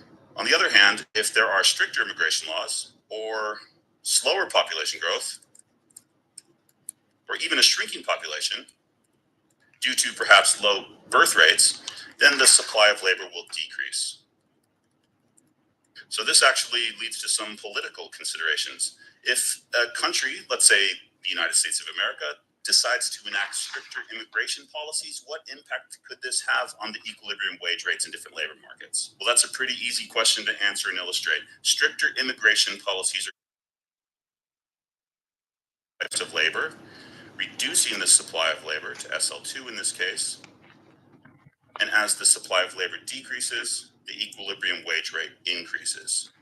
We can show the wage rate rising due to reduced supply of labor. Stricter immigration laws are going to cause wages to rise and reduce the equilibrium level of employment in different. To show QE2 here. So this was the result of stricter immigration laws. All right, in this lesson, we have introduced the supply of labor. We have explained that there's a direct relationship between the equilibrium wage rate in a market and the number of people willing to work in a particular industry. Then we combined our supply of labor with our previously understood demand for labor, which reflects the marginal revenue product, to find the equilibrium wage rate in a market. Next, we walk through variables that could cause a change in the demand and in the supply of labor, including a change in the price of the good or a change in the productivity of the workers in the industry, changes in the wage rate in competing markets, barriers to entry into the market, such as licenses, permits, and certification, and immigration and population growth. These are the different factors that can cause a change in the wage rate in a particular labor market. Now, keep in mind, this is still microeconomics. We're not talking about wages in an economy as a whole. When you study macro, we'll talk about things that can affect the overall wage rate in the economy, such as the overall level of unemployment in a country. We are still talking about micro here. In other words, we're looking at supply and demand to understand how labor markets work and how wages are determined and how levels of employment in different industries are determined. It all comes back to the demand and supply curves. So that's what this lesson was all about. Thanks for watching. Here we go. One step at a time. We've spent a lot of time already thinking about markets for the goods and services that firms produce. Now we're going to talk about the markets for the factors of production, also known as the factor markets. What are those factors of production? Well, we've talked about them multiple times, things like land, labor, capital. And in particular, we're going to focus in this video on labor. So what we have here are some axes where the vertical axis is labeled the wage rate. You could view that as the price of labor, it'd be per unit time. And on the horizontal axis, in both of these cases, we have the quantity of labor, which would be the number of workers in, say, that unit of time. And what we're going to do on the right hand side right here is think about it from the point of view of a firm. And then on the left hand side, we're going to think about it from the point of view of the market as a whole. And to understand it first on the firm's point of view, we can think about the demand from a firm. How much benefit is a firm getting when it hires that incremental worker? And to do that, we're going to think about something called marginal revenue product. Now, marginal revenue product sounds very fancy, but I'm going to set up a little table here so that we can understand it in reasonable terms. So let's say that this is our labor here. So I'm going to set up several columns here. This is how much product the firm can produce based on the number of labor units. Then you have the marginal product of labor, which is for each incremental unit of labor, how much more are you able to produce? So let me make some columns here. I'm going to add more columns in a little bit. So let's say we could have 0 units of labor, 1 unit of labor, 2 units of labor. When you have 0 units, you're definitely going to produce 0 units in that time period. Let's say when you have 1 unit of labor, 1 worker in the time period, you're able to produce 2. When you have that second laborer or that second worker, you're now able to produce 6. And so we can think about the marginal product of labor. That first worker is able to produce an incremental 2. We went from 0 to 2. But that second worker, by adding them, now you're able to produce an incremental 3 units. And so here, this might be due to specialization, things like that. But over time, you might have diminishing marginal products of labor. But then if you want to think about, well, what's the real benefit to the firm? It's not just what is being produced, but how much the firm can get for that. So we can think about the marginal revenue. And so let's just say that that is, I don't know, $4. And it's just a constant $4. And then we can think about the marginal revenue product, which is just going to be the marginal product of labor times the amount of dollars or incremental amount of dollars per unit. So it's just going to be 2 times 4 here, which is just going to be $8. So one way to think about it, when the firm goes from 0 laborers or 0 workers to 1 worker, you're going to have an incremental $8 of revenue based on what that worker can produce. And then when you add another worker, you get 3 times 4. You get an incremental $12 of revenue. And so we can graph this. And as I said, sometimes you might say initially you could get some benefits of specialization, but then over time you get diminishing returns. So it might look something like this. Typically in an econ class, you'll just see a downward sloping line for simplicity. But the firm's marginal revenue product, you can view it as that individual firm's demand for labor. At those first few units of labor, it has a very high marginal revenue product, but then over time you have diminishing returns from adding more and more people onto the staff. Now, how would this look at the market? Well, what you could do is you could add up all the marginal revenue products from all the firms in the market, and if you add them up, you're going to get a market labor demand curve. And let me do this in a slightly different color. If you add all of these up, you are going to get something like this. We write that out. That is the market labor demand curve. Now, what is going to be the reasonable level of labor quantity, both in the market, and how much would be rational for this firm to hire? Well, to think about that, we think about the market labor supply curve. And I'm going to focus on the market first. And just like the market for most things, the higher the wage, you're going to have more folks willing to participate in that labor market. So at a low wage, not a lot of people are going to want to work in this industry. But as wages get higher and higher, well, then more and more people are going to be up for participating in this labor market. And so this right over here is the market labor supply curve. And so what would be the equilibrium price of labor, which was really just the wage rate? Well, it's where your supply and demand curves intersect. We've seen this multiple times already. So this is, I'll just call that wage star like that. And then the equilibrium quantity of labor, we could just call that Q star right over here. Now, how would that impact what's going on in the firm? Well, if we assume that this is a perfectly competitive labor market, we'll assume that this firm can't set the wage. It's just going to have to pay people whatever the equilibrium wage actually is. And so this right over here is going to be the firm's what's known as marginal factor cost, the cost per incremental unit of labor. That's just the wage it's going to have to pay. It can get as much of that labor as we need, we assume, because we're talking about a perfectly competitive labor market in this industry. I'm just trying to draw a straighter line. So this right over here is our marginal factor cost. And so you can imagine what is the rational quantity for this firm to hire. It would keep hiring all the way until the incremental revenue per unit of labor it gets is no longer higher than the incremental cost of that labor. That would happen right over here. So this would tell us the rational quantity of labor. I'll call it Q star for the firm right over there. I'll leave you there now. The important thing to realize, it seems similar to what we've seen before when we talked about things like marginal revenue and marginal cost for a firm's goods. But here we're talking about a firm's inputs.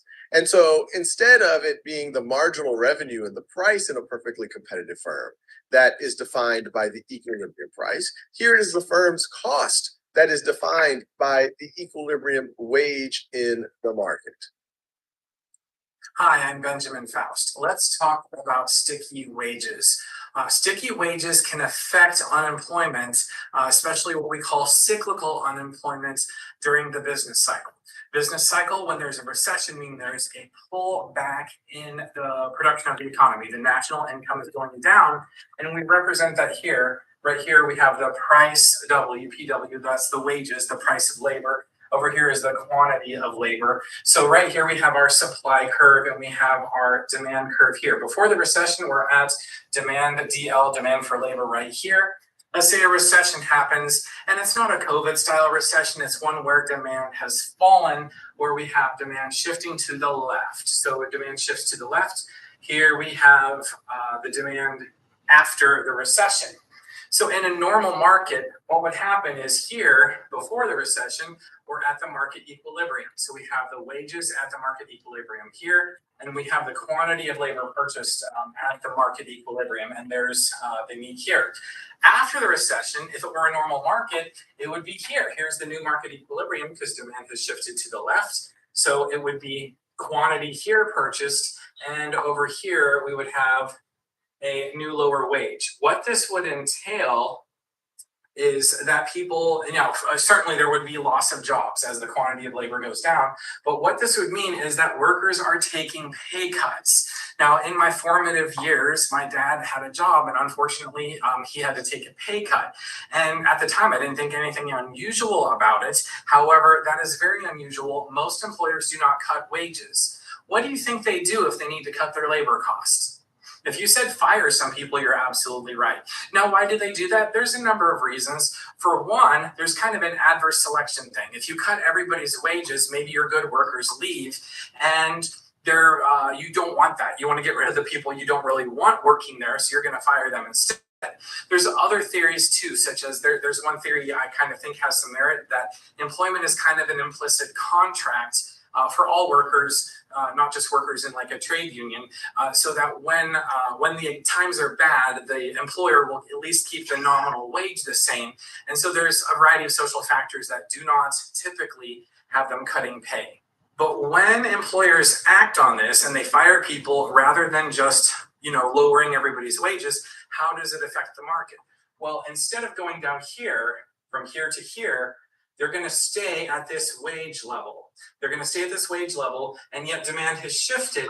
So what's going to happen is they're going to actually purchase here at QR. I put R for recession. The quantity at the recession, they're going to purchase here, but they're going to pay wages as if they were still here.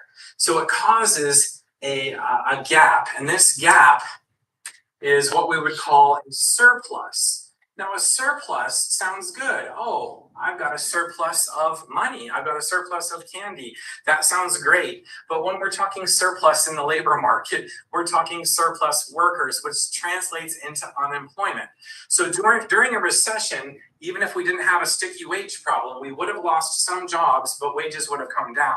But wages typically don't come down. So what happens is we lose even more jobs. So from here to here was going to happen anyway, but the job loss from here to here, the full surplus, the second half of the surplus here, this from here to here are additional job losses due to the fact that there are sticky wages. Now, there have been attempts by companies to try to mitigate this sticky wage problem. There's a tech company I read about, and they needed to cut their payroll back. And rather than fire people, what they did is they gave mandatory unpaid furlough of 1 month per employee, and then they allowed the employees to trade. So if you could and wanted to, you could take 2 months, take somebody else's month, and they could have their month back. So they worked it out that way. They didn't have to fire people, but that's not really built into our psyche as an economy yet. And so when there's a recession, it causes even more pain because of the sticky wages. If wages would fall, there would be less pain from unemployment. But unfortunately, since we have the sticky wage problem, it causes additional pain due to the fact that we can't lower wages. Hey, how you doing? This is Clifford with ACDC Econ, Key Economic Concepts in 60 Seconds. Today we're talking about the resource market, buying and selling resources, particularly labor. We're looking at a perfectly competitive labor market with the market and the firm. I'm going to show you in 60 seconds. First one, the market you already got.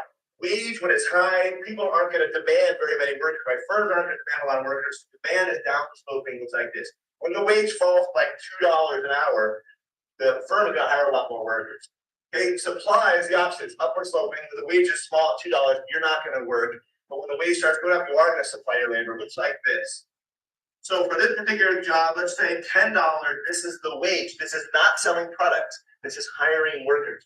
So the current wage is right here at 10, and we'll just say this is 100. The question is, what does the firm look like? Well, these firms are wage takers. So take a look. This is not the demand curve. In a perfectly competitive product market, this was the demand curve. Now it's something different. It's supply. Here's why.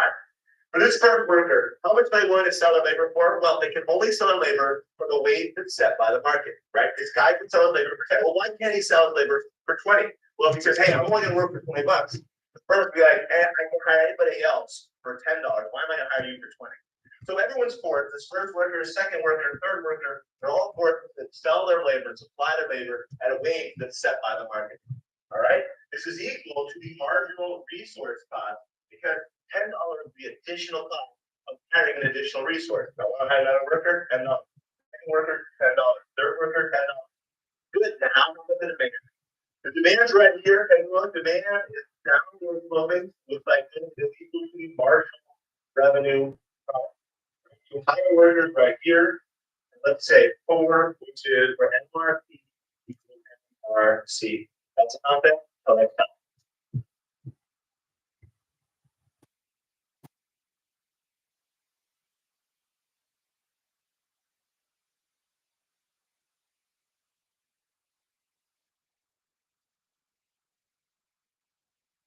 It's 1:35 and I'm losing it. I'm awake, but my brain ain't functioning right.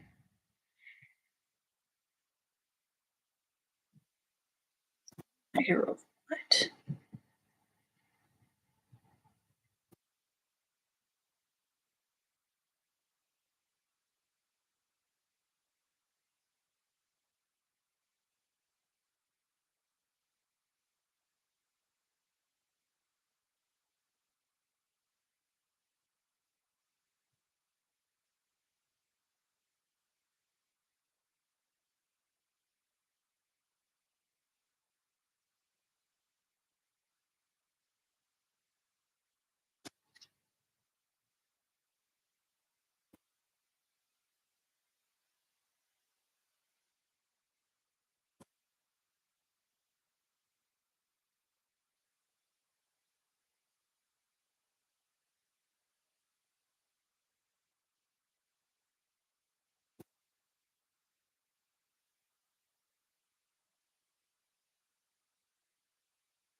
Raises labor supply.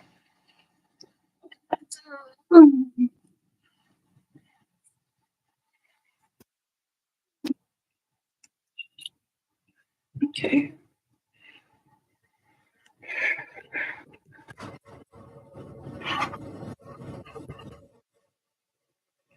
Increase in labor supply tends to lower the wages.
Because of its tendency to reduce real wages.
Scared myself. And this is me. Wow, just sitting in the dark. All right, economy-wide supply of labor.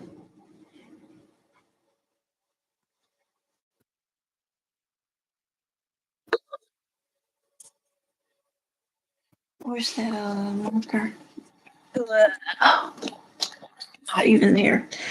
Oops.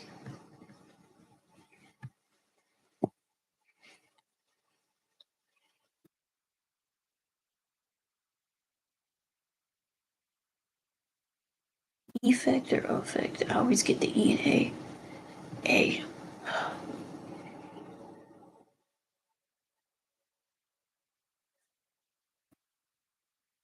Effects or affect. Affect the economy-wide supply.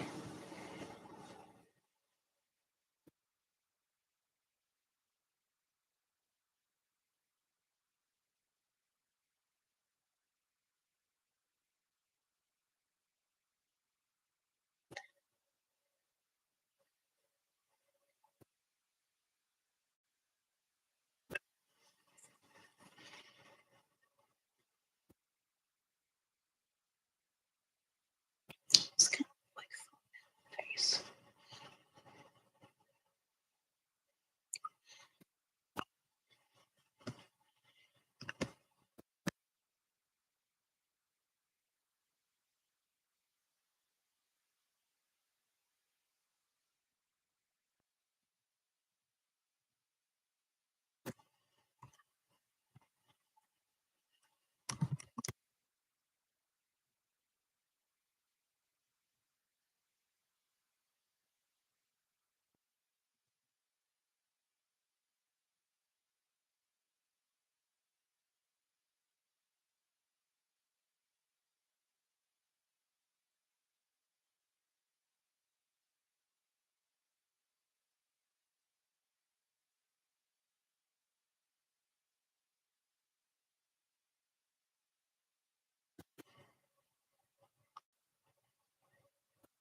Objective 2.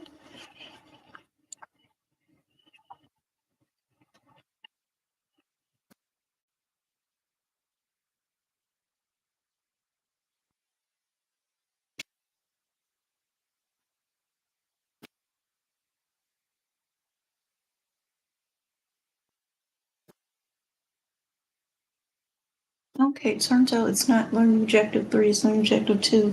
Use supply and demand model to understand the labor market.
Bonus round, you lost me. I got lost in this last part. This downward sloping demand, MRP, I don't quite get.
Okay.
Jeez.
Decrease labor supply.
Turning workers, increase labor supply.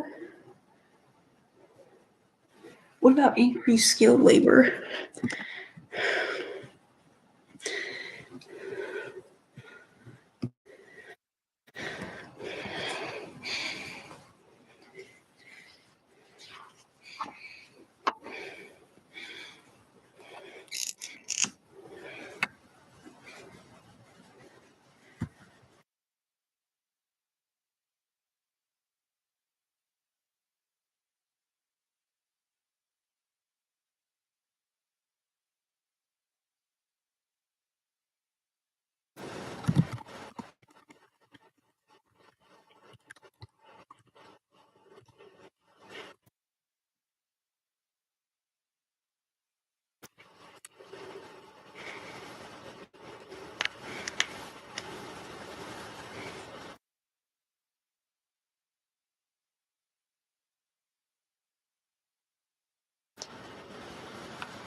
$4 hours.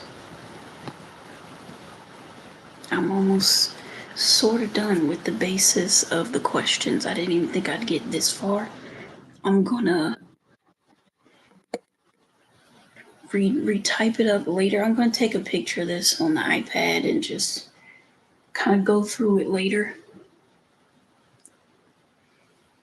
Long term, it increases wages for skilled laborers. Short-term returning workers increase labor supply and competition.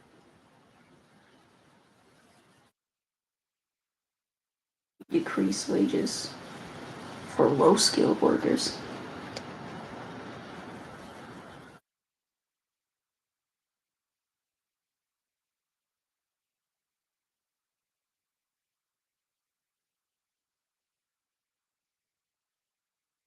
Goodness.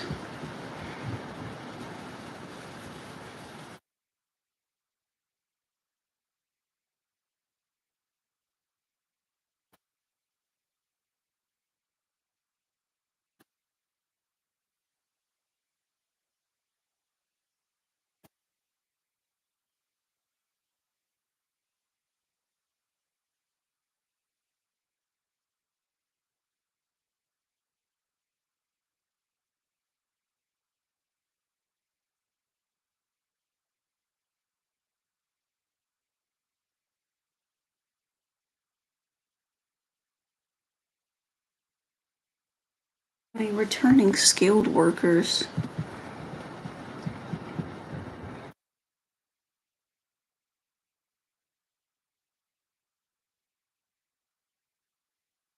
Increase the labor supply.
Okay. Will labor shortage raise labor shortage and wages for skilled workers?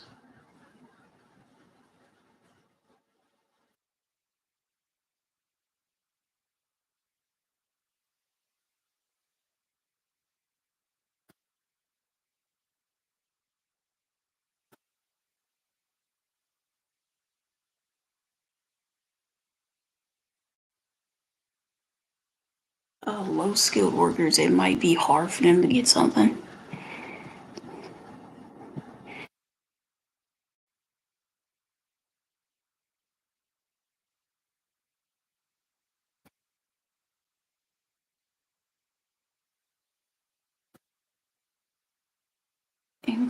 Decrease labor supply of low skilled workers or interns.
increase in labor supply and wages for and increase in wages for skilled workers.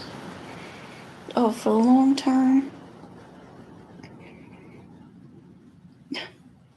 I guess decrease in labor supply of low skilled workers.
Oh my God. Develop targeted policies. Develop policies that are tailored to a specific need.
Setting or even term input.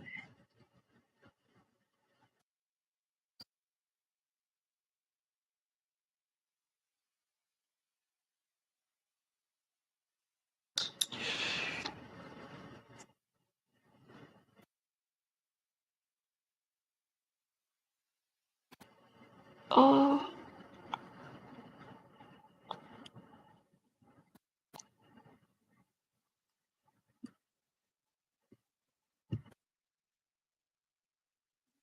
Short term, the strict immigration laws.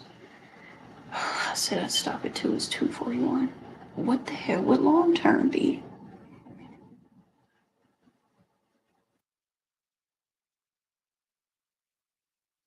Labor part.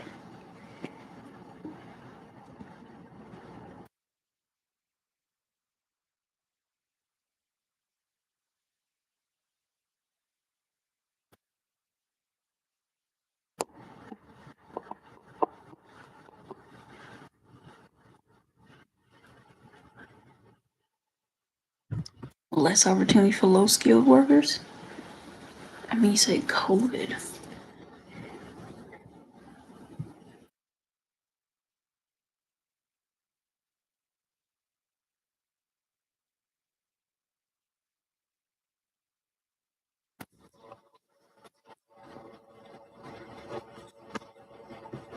I'm almost done. I'm almost done. Not really, but I'm almost done planning it out.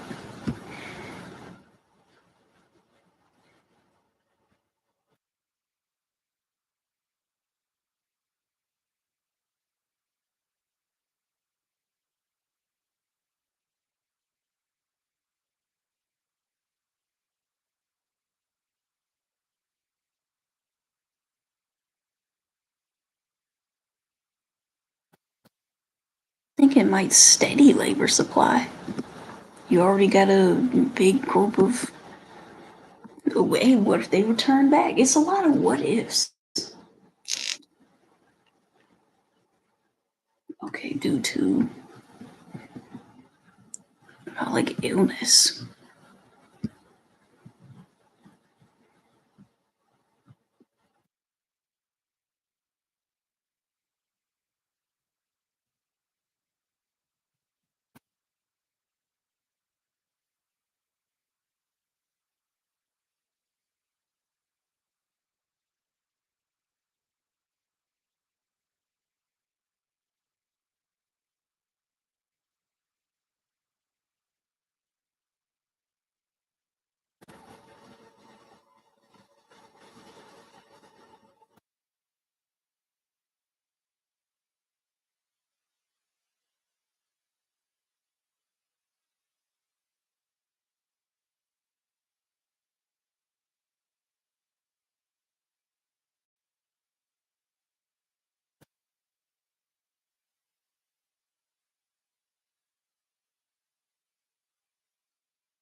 Increase labor supply wages. Scale markers.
bit. I'm gonna take the melatonin.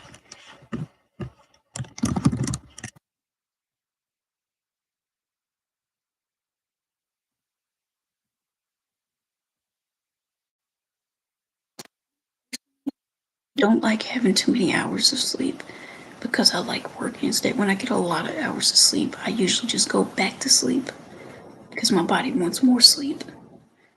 But for me, when I get a little bit of sleep, I stay up longer and I work harder after I get the few hours of sleep. I'm gonna put this to keep it safe right there in my bag.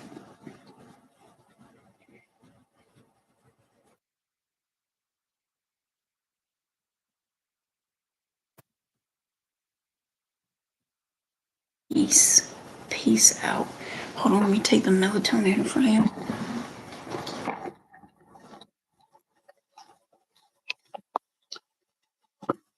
It's the energy drink. It's the energy pills. Now the melatonin.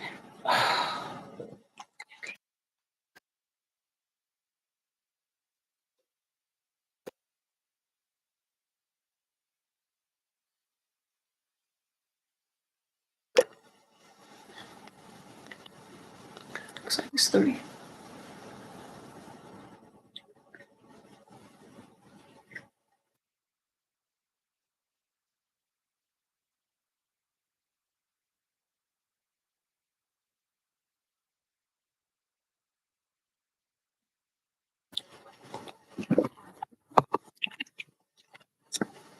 Supposed to take a little water.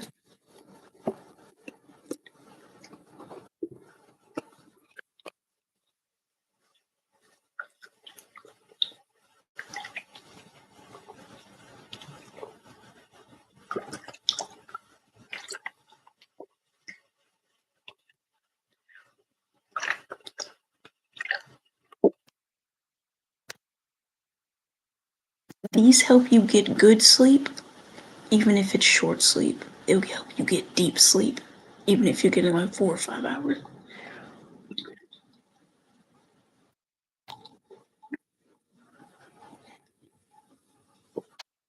Water helps it work faster.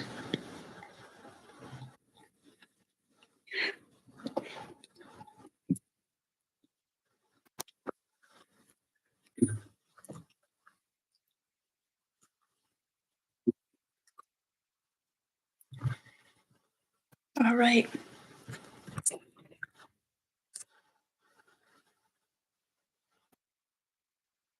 Peace out.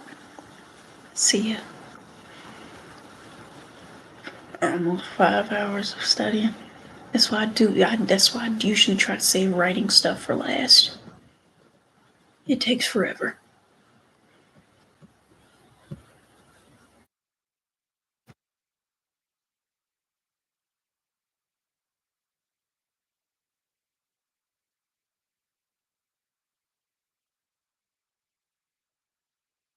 All right, cut it off.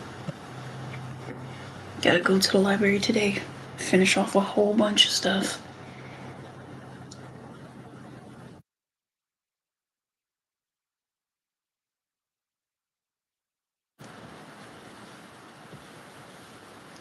End the stream.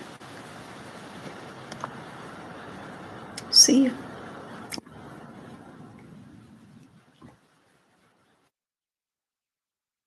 Barely any distractions too. Goodness.